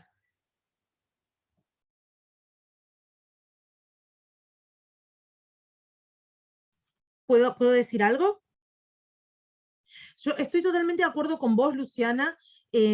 No sé si estoy en discrepancia con lo que dice Santiago. Creo que más bien son conversaciones que tenemos en curso todavía, y me gusta pensarlo así, como conversaciones que no están cerradas y que necesitamos como más tiempo para pensar la forma en que nos funcione mejor. Estoy plenamente de acuerdo con lo que vos decís en ese planteo de la equiparación. Y pondría, además de la igualdad de responsabilidades, también de la igualdad de oportunidades de disfrute y de generación de vínculo, ¿verdad? De disponer de los tiempos y valorar esos tiempos y la responsabilidad, y también lo bueno ahí, pero estoy absolutamente de acuerdo con vos. Creo que ahí a veces también nos encontramos con cierta... Yo creo que a veces hay una tendencia demasiado rápida a pensar que la demanda del feminismo de las mujeres heterosexuales siempre es congruente con lo que planteamos de los movimientos LGTB. Entonces yo he visto gente que viene planteando que se amplíen las licencias por paternidad, y he visto una reacción muy fuerte de algunos sectores del feminismo decir, no, ¿para qué? Si después no lo van a hacer, no se lo merecen, por esto peleamos nosotras. Difícil esa discusión. Lo he visto suceder en España, lo he visto suceder acá. Yo estoy plenamente de acuerdo con vos, en que creo que los tiempos ahí deberían ser iguales, y creo que en todo caso lo que debería en algunos casos marcar otras diferencias, o la necesidad incluso de otros apoyos, son cuestiones más, no sé, si hubo una operación, una cesárea de una depresión postparto, otras cosas que puedan también pasarle a distintas personas, y que puedan como marcar ahí una necesidad de otros apoyos. Lo demás estoy pero absolutamente de acuerdo con vos, en licencias iguales y en la posibilidad de compartir responsabilidades y disfrutes, ¿no? Ahí yo quiero decir algo al respecto también. Qué lindo verte, Luciana. Me alegro yo también, la verdad es que sí, son lindos estos espacios. En relación a lo que también decía María Luisa en este instante, en este momento, digamos, hay estudios empíricos en donde se muestra que los países que han equiparado o han extendido la licencia paterna, los padres no cuidan, digamos, en la medida en la que esa licencia se habilitó, ¿no?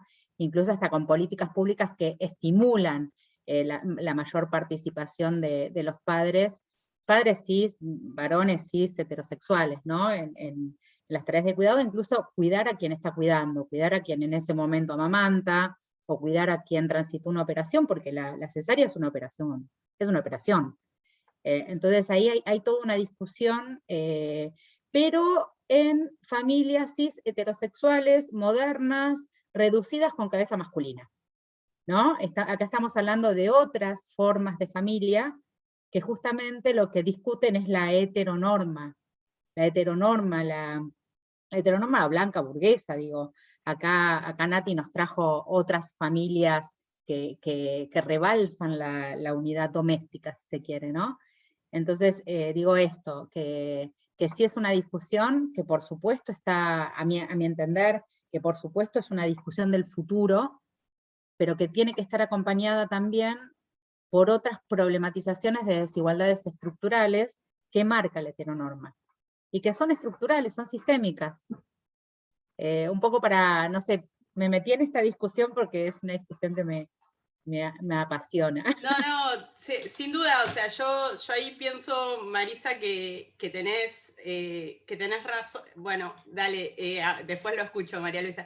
En eso yo pienso que tenés razón, que puede ser que haya diferencias, y que haya, o sea, no que haya, o sea, por supuesto, habrá, o sea, personas que no se quieren hacer cargo, como hay en todos los casos. O sea, yo no tengo, o sea, estudios realizados, o sea, como vos, o sea, o de trabajos realizados, pero sí me parece como importantísimo que no estar siempre pensando en tema de la punición, o sea, porque todo el tiempo es el hablar de las abogadas feministas, metele una denuncia por esto.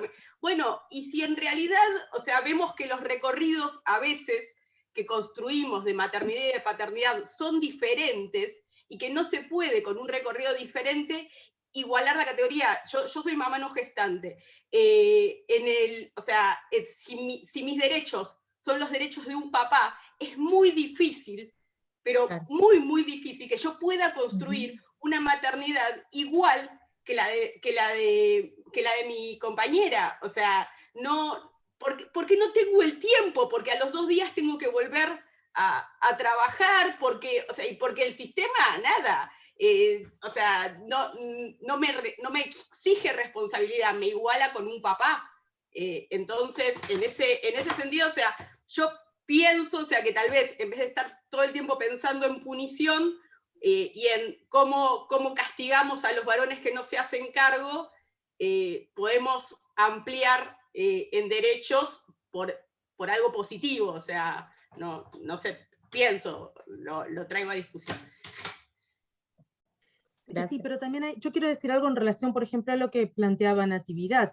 Retomando esto que dice Luciana, digo, también podrían pensarse directamente como licencias vinculadas a los nacimientos y a las adopciones, y que otros integrantes de las familias también pudieran tener ese tipo de licencias, de estar presentes.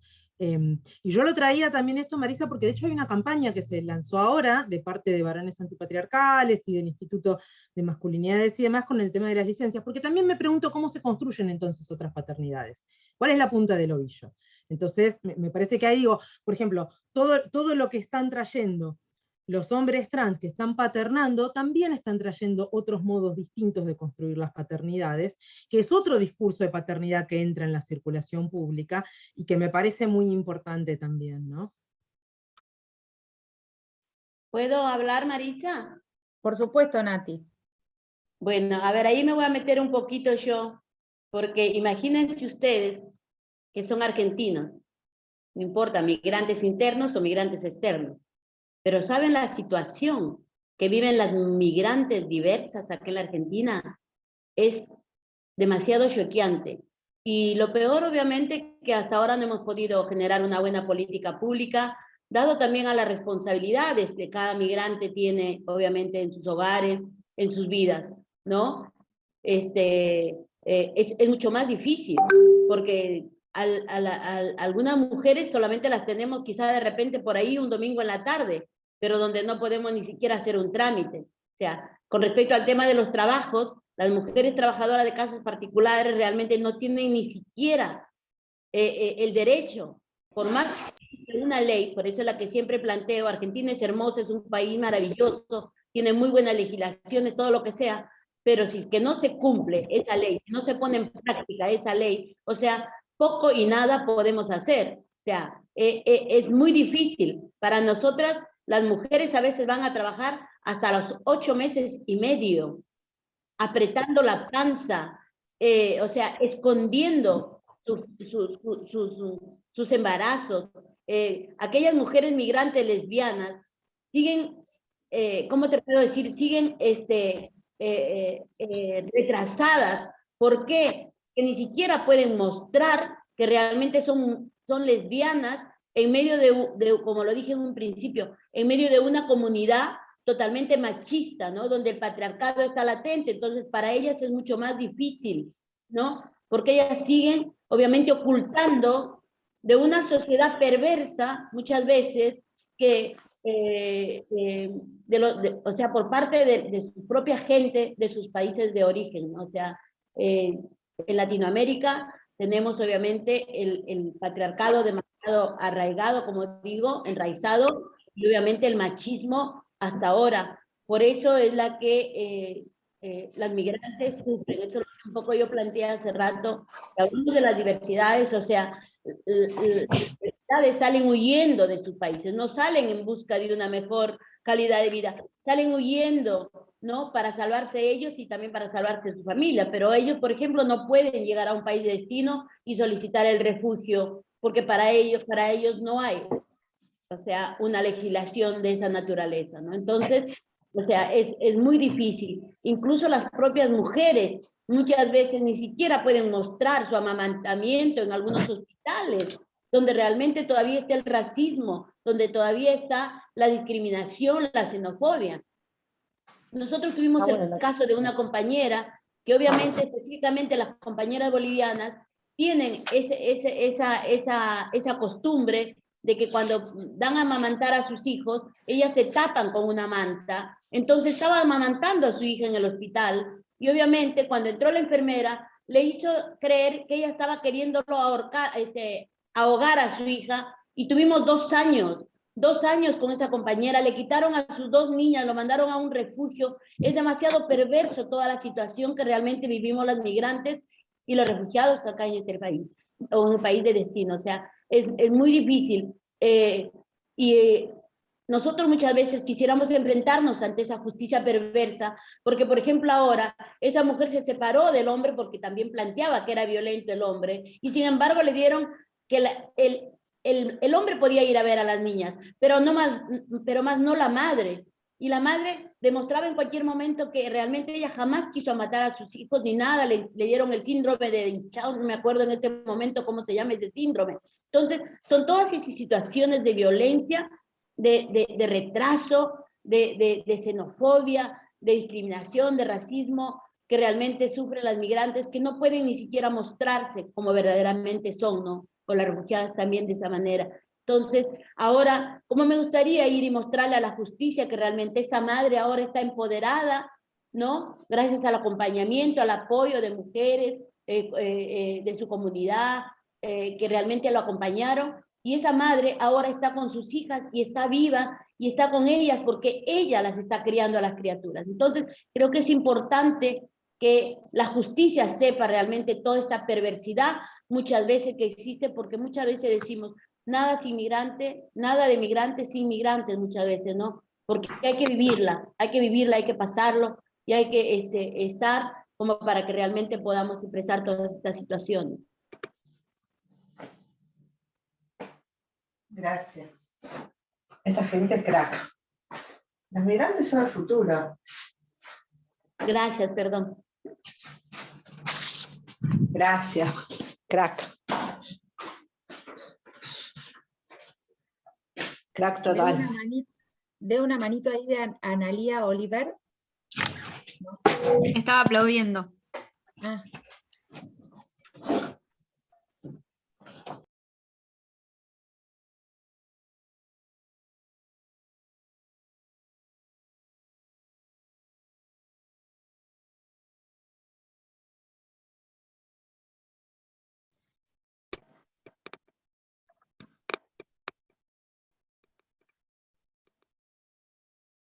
No, si no hay ninguna otra reacción, ¿hay Merlina?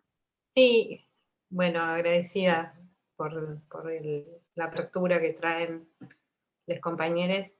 Me quedé choqueada con este repliegue del feminismo ante digamos, la propuesta diversa de formar familias o de formar identidades incluso, o de llegar a la identidad a través de tratamientos médicos. No lo había pensado, digo, qué loco cómo nos podemos llegar a replegar tanto como para ponernos derechosas desde el feminismo,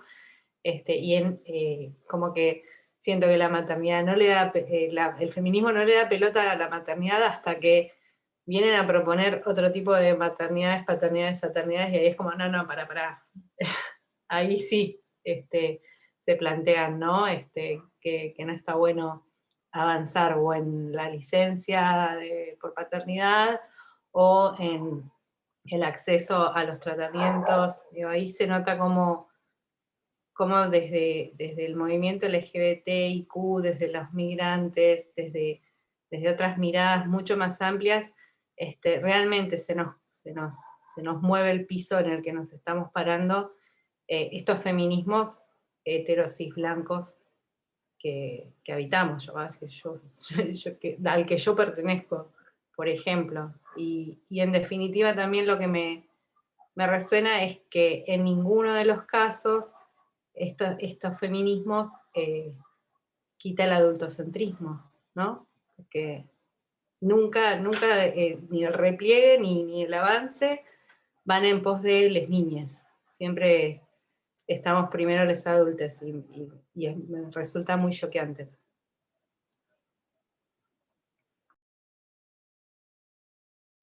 Ahí había una pregunta que quedó como medio colgada, que era sobre la subrogación de vientres. Era para María Luisa, no sé si, porque también ahí hay una controversia dentro de los feminismos. Bueno, yo puedo responder eso. Yo estoy a favor de los acuerdos de gestación por sustitución y creo que son situaciones que merecen ser analizadas detenidamente y con calma y con cierta coherencia también. Digo, me parece muy preocupante que muchas veces, incluso muchas compañeras feministas que están en contra de la gestación por sustitución, hablen de que es compra de niños. Me parece preocupante que un movimiento que ha tenido tanto María cuidado Luisa, con el lenguaje. Sí. discúlpame, ¿podrías aclarar a qué te referís? Porque quizás hay... Gestación por no podés- sustitución es lo mismo que subrogación. Pero sí, ¿qué es subrogación? Porque no todo el mundo puede llegar, es un debate muy... Ah, sí, no, perdón, no me di cuenta que quizás, perdón, sí. No, cuando una persona lleva adelante un embarazo de una niña que va a ser hija de otras personas. ¿Sí? En general, eso se hace con gametas que no son de la mujer que va a gestar, sino a veces de quien va a ser madre y a veces de donante. Y lo mismo con los espermatozoides. Entonces se hace una fecundación in vitro y luego se transfiere el embrión al útero de quien va a llevar adelante el embarazo. Bueno, nada, eso digo, me parece que muchas veces se obstruye la discusión diciendo esto de que es compra de niños, y creo que sí, el movimiento tuvo mucho cuidado de que cuando se discutía el aborto, no se aceptara decir que abortar un feto de 4 meses era matar un niño.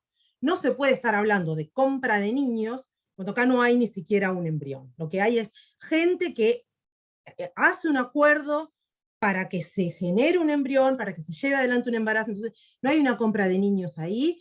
Me parece que sí hay cosas que deben ser discutidas en términos de tomas de decisiones, en términos de cuáles son las relaciones de poder, pero me parece que ese tipo de lenguaje que apela a mucha movilización emocional y que además es hipócrita en relación a todo lo que se ha debatido sobre el aborto, no ayuda a que se pueda estar pensando realmente qué es lo que pasa ahí. Me parece que otra cosa que complica es cuando algunas personas dicen que están en contra cuando se trata de acuerdos que incluyen una compensación en dinero, pero están de acuerdo cuando es altruista. Me parece que es importante que podamos hablar de dinero también. Ese es un problema histórico que hemos tenido en el feminismo, hablar de dinero, hablar realmente de dinero, hablar realmente de poder. ¿Por qué suponemos que es mejor una situación en la que una mujer lleva adelante un embarazo para su hermana? ¿Por qué de repente nos olvidamos de todas las críticas que hacemos a las dinámicas de las familias patriarcales de origen? ¿Por qué suponemos que ahí no hay dinámicas de poder también?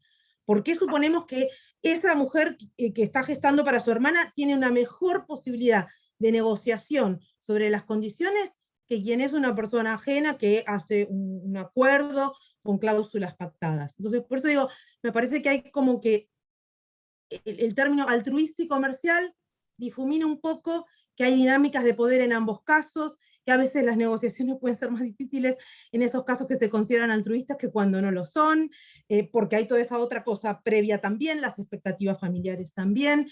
Me parece que a veces la discusión está también muy interferida porque se pone el foco en figuras mediáticas y en general se eligen a gays mediáticos y aparece una cosa súper homofóbica ahí, y se pierde de vista que muchas personas recurren a la gestación por sustitución, por ejemplo, parejas heterosexuales donde la mujer es intersex, y quizás produce óvulos pero no tiene útero. Entonces me parece que a veces también se agrega con mucha facilidad esto de decir, vamos a meter mujeres, lesbianas, travestis, trans, intersex, y no se está pensando todo lo que implica. Por ejemplo, esto, para las mujeres intersex, a veces la gestación por sustitución es una forma de formar familias. Me parece que a veces se pierde de vista otras formas de hacer familia, como las familias multiparentales. Esas experiencias también existen. Creo sobre todo que una cuestión que es problemática es que, sobre todo a las personas LGTB, cuando hacemos algún tipo de iniciativa de reproducción biológica, nos aparece este imperativo de ¿y por qué no adoptan? ¿No? Entonces, a esto parece como que fuera moralmente muy superior y no problemático, y yo creo que es muy problemático. Por un lado, porque subyace ahí lo que dije más temprano, esta idea de que ¿por qué nos vamos a reproducir? ¿Por qué? ¿Con qué derecho? ¿No? Te lo dicen personas cis heterosexuales que jamás pensaron en adoptar. ¿Qué fueron? Cogieron, se embarazaron, tienen hijos. Nunca estuvo en cuestión. Pero para las personas LGTB, ¿por qué no adoptan? Y esto vale para la gestación por sustitución como para la inseminación más sencillita. Aparece esto ahí.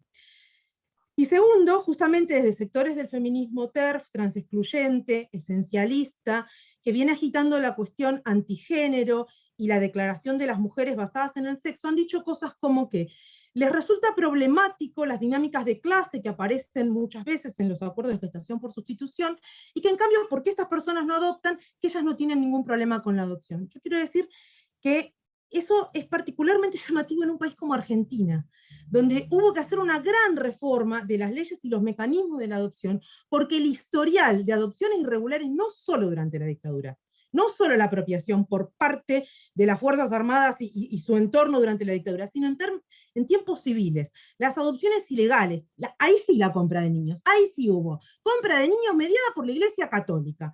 Se puede googlear lo que pasó con el obispo de Añatuya en Santiago del Estero a inicios de 2000, explotación fuerte de mujeres, sobre todo jóvenes en situaciones de vulnerabilidad, gente que probablemente muchas de ellas sí querían conservar esas niñas, y no pudieron, y no recibieron ningún apoyo, sino que quedaron en tramas muy enroscadas. Acá estamos hablando de otras situaciones, entonces en la adopción también ha habido dinámicas de clase complejas, ha habido situaciones hiper irregulares. Yo no digo que no pueda haber situaciones que sean abusivas. Justamente por eso creo que hay que discutir más, discutir mejor, discutir con más tranquilidad, con menos agitación emocional, pensar en todos los matices, pensar en las regulaciones, porque además hay otra cuestión, y es, no podemos pensar en las cuestiones que tienen que ver con usos tecnológicos como pensamos en las discusiones de derechos civiles. Derechos civiles como el matrimonio, el voto, el divorcio, son cuestiones centralizadas en el Estado. Discutís con el Estado, lo maneja el Estado, está centralizado. Las cuestiones de tecnologías no están centralizadas, están distribuidas capilarmente en la sociedad. Cuando yo me inseminé, no había ninguna ley de fertilización.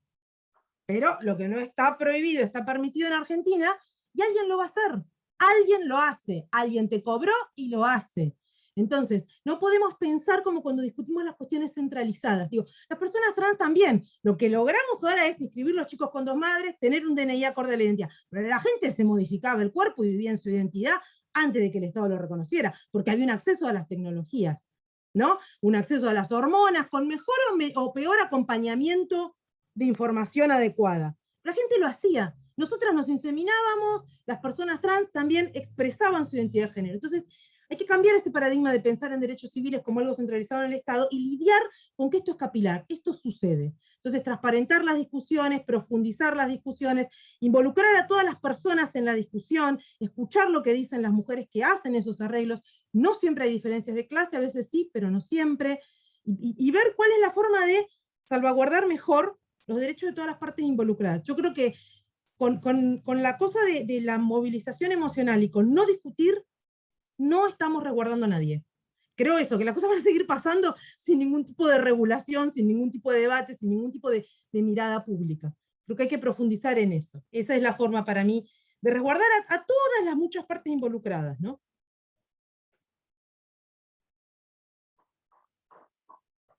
Plenamente de acuerdo.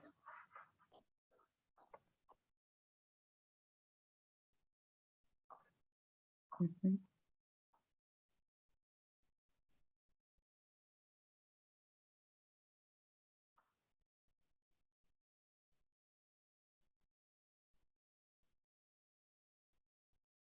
Bueno. Bueno, tremendos debates que se dieron. ¿Vieron lo que se abre cuando se abre la caja de Pandora familia? Es impresionante, ¿no? Como es lo intocable, es aquello que, ¿no? Es la sagrada familia. Bueno, pareciera que no es tan sagrada cuando empezamos a abrirla, a revisarla y a pensar a partir de allí. Estamos pensando cuestiones sistémicas. Cuestiones también. Es la familia de la diplomatura, Marisa. ¿Cómo? Te digo que esa es la familia de la diplomatura, o sea. Vamos construyendo otras capilaridades también. Así es. Y pienso, bueno, perdón, ¿no? Sí, dale, Santi. Sí. Bueno, fui haciendo un montón de anotaciones así, como todo docente. me quedé muy profundamente atravesado y conmovido por la intervención de mis compañeras y bueno, la intervención de cada persona que estuvo haciendo su aporte, pensando en voz alta, que también es un tiempo de esperanza, pese a toda dificultad, también es el tiempo de las familias.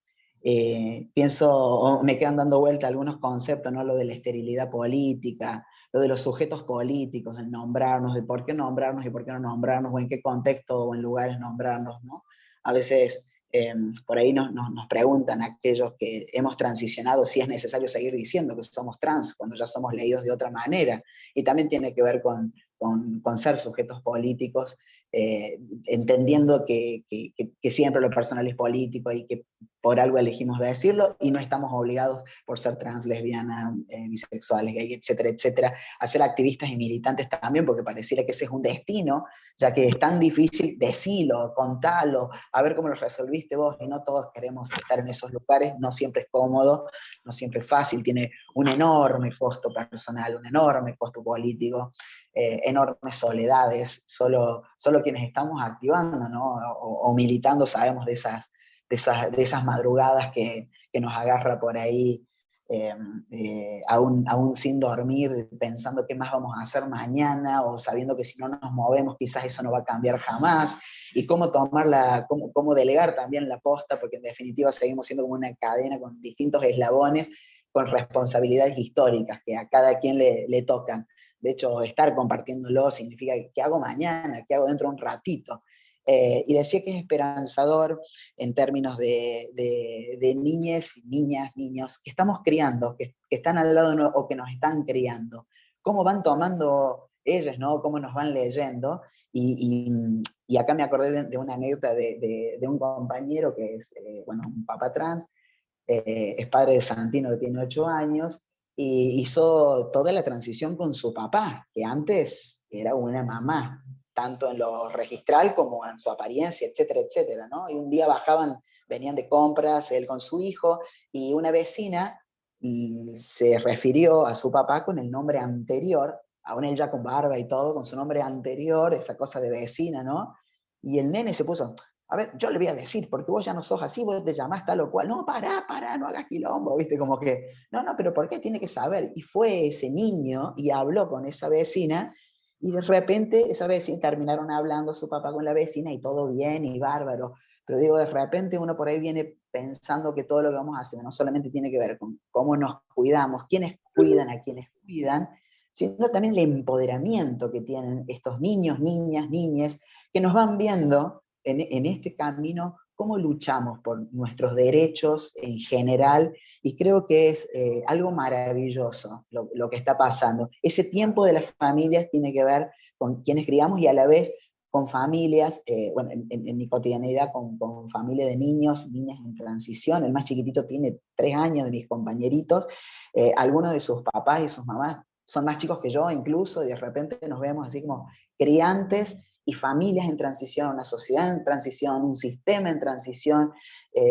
y creo, sin embargo, en esto de seguir debatiendo, ¿no? Que es necesario seguir nombrando, ¿no? Nombrando esto, nombrando lo otro, porque a veces damos todo por entendido, y me quedé, creo que como todo, con Natividad, con la compañera de Amunra, ahí, hasta me metí en esa manta, y no sé, me quedé pensando en eso, me quedé pensando que dentro de pocos días se nos cumplen 5 meses sin Tehuel. Tehuel, que en su desaparición seguramente también fue leído como una niña o como una adolescente, y que también mucho hacen los medios de comunicación cuando fogonean, violentando, vulnerando nuestras identidades, nuestras orientaciones, nuestras experiencias diversas, que buscaban a una chica, no estaban buscando un varón trans. Entonces, si no sabemos qué buscamos o no comprendemos el territorio que habitamos o los territorios pedagógicos que son nuestros cuerpos, ¿cómo podemos pensar, en definitiva, en guardar y garantizar estos derechos, ¿no? No, gracias, Santi. Marisa, antes de terminar, ¿te podría agradecer de pasar un chivito? Pero por supuesto. Bueno, compañeras, nosotras estamos en un proyecto con el Ministerio de la Mujer, Género y Diversidad, donde realmente vamos a armar una red federal de migrantes, refugiadas, prevención de las violencias en todo el territorio argentino, en las provincias, en el conurbano bonaerense, en las comunas. Entonces, bueno, no necesariamente tienen que ser migrantes, sí sensibilizadas con la temática de la migración. Así es que, bueno, quienes quieran acompañarnos, quienes quieran apoyar, nosotros estamos dando todos los martes unos talleres. Este martes va a haber un taller de acceso a herramientas de justicia para los migrantes. Bueno, el otro martes va a ser muy interesante porque desde el interior del país nos están mandando a decir, porque vamos a tener un taller que se llama Duelo Migratorio. Así es que va a estar muy interesante. Así que bueno, quienes quieran, ahí he dejado el teléfono de la organización que nos pueden mandar, decir, y bueno, nosotros les podemos mandar el link, ¿no? Muchas gracias. Por nada, estoy copiando el link para pasárselo. Bueno, busquen a MUNRWA. Así ahí tienen más información de lo que Nati nos está contando. Sí. Ahora va a salir una página web muy completa donde estamos poniendo los 18 años de trabajo de la MUNRWA, con información de mesas de diálogo, de tribunales de justicia, de todo el recorrido que se ha hecho durante esos 18 años, que ahora va a salir la página web. Muy posible ya la otra semana o a fines de mes ya estemos lanzando la página donde van a tener ustedes material inédito de base, de territorio, del tema migratorio y de refugio, ¿no? Muchas gracias, Nati. A ver, cada uno de ustedes, de quienes están acá, trabajan en diferentes instituciones, en diferentes lugares, y el propósito de estos ciclos de experiencias, como vamos viendo permanentemente, la realidad supera el pensamiento codificado que hay, ¿no? La escritura sobre estos temas, porque realmente expresa el movimiento vital que efectivamente todos llevamos adelante día a día. Entonces, creo que hoy también, el encuentro de hoy nos compromete por un lado, a pensar en la dimensión participativa de las políticas públicas. Digo, aquí se presentaron situaciones particulares, pero que hacen a derechos universales, netamente universales. Entonces, esta universalidad de lo particular, de lo específico, solo puede pensarse en términos de política pública con la participación de las personas directamente involucradas en esos deseos, en esas luchas, en esas necesidades y en esa urgencia por justicia. Entonces digo, esto es algo fundante de la diplomatura, es diplomatura en géneros, políticas y participación. Sin participación la justicia siempre queda lesionada, si se quiere. Por un lado eso, y por otro lado también nos comprometo, una vez más, a ir oxigenando, haciendo más porosas las fronteras institucionales y también los estereotipos sociales para dar lugar a estas otras existencias. Las infancias que muchas veces tienen, nuestras infancias, no las infancias, nosotros infantes también, que alguna vez hemos pasado por alguna etapa de infantes, que quizás no estamos cercanos al estereotipo, o que no estuvimos cercanos al estereotipo, hay una presión social sobre esas niñeces para que se acerquen a la familia normal. Entonces necesitamos instituciones que reconozcan las diversidades, las diversas formas de existencia. Porque si no, esas crianzas también padecen por otro lado, ¿me explico?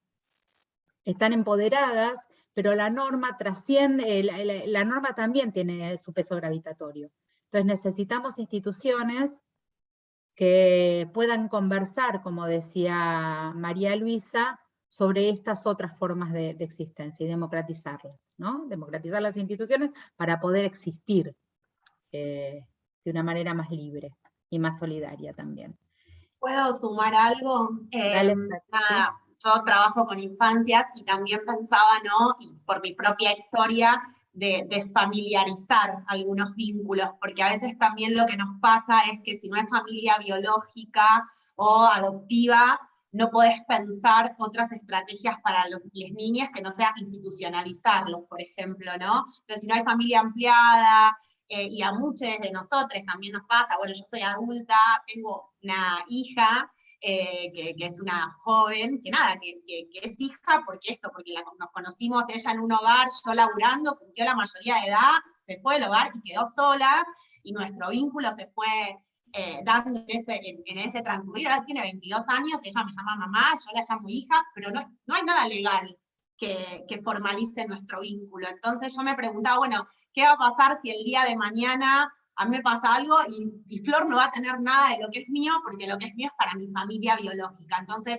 como también pensar un poco eso, sé que nos falta un montón como sociedad, pero digo, muchos de nosotros construimos otras formas de vincularnos que no son la familia que nos dijeron que teníamos que construir. Entonces, por ahí también seguir pensando eso, ¿no? Bueno, ¿qué pasa con les amigues? Digo, yo no sé si quiero el día de mañana, si me pasa algo a mí, que tengan que decidir por mí, gente que no es tan cercana como mis amigues con los que comparto mi vida cotidiana.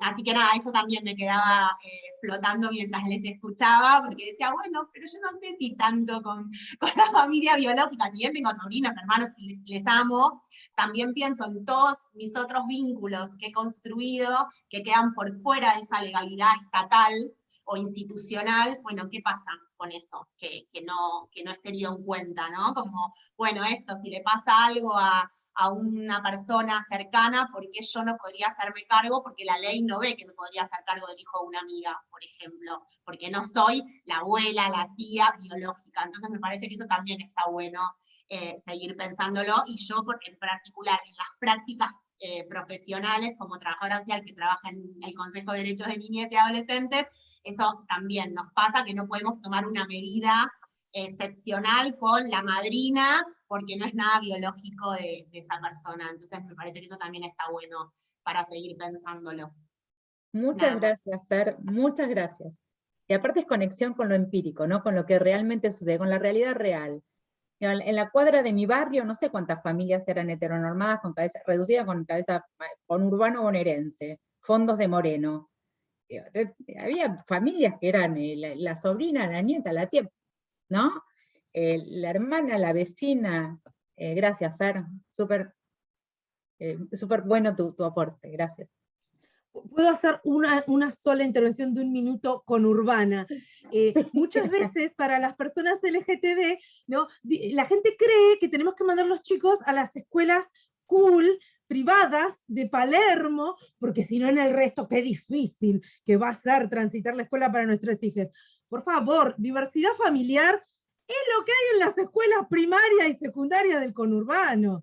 Digo, ahí diversidad familiar no es solamente la familia con el papá trans, con la madre lesbiana, es todo esto, Marisa, donde realmente es como, y algunos amigos, viste, como esto, ¿no? Clase media, capital, dicen, pero vos estás ahí, y vivís en Matanzas, yo vivo en Matanzas, y acá diversidad familiar es una cosa tan amplia que qué le hace una mancha más a ese tigre, ni siquiera te registran mucho que el pibe tiene 2 madres. Tal cual.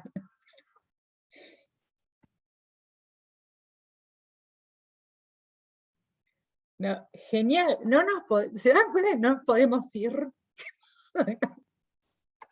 Se armó el fogoncito. Bueno, gente, si no hay ninguna otra intervención, vamos a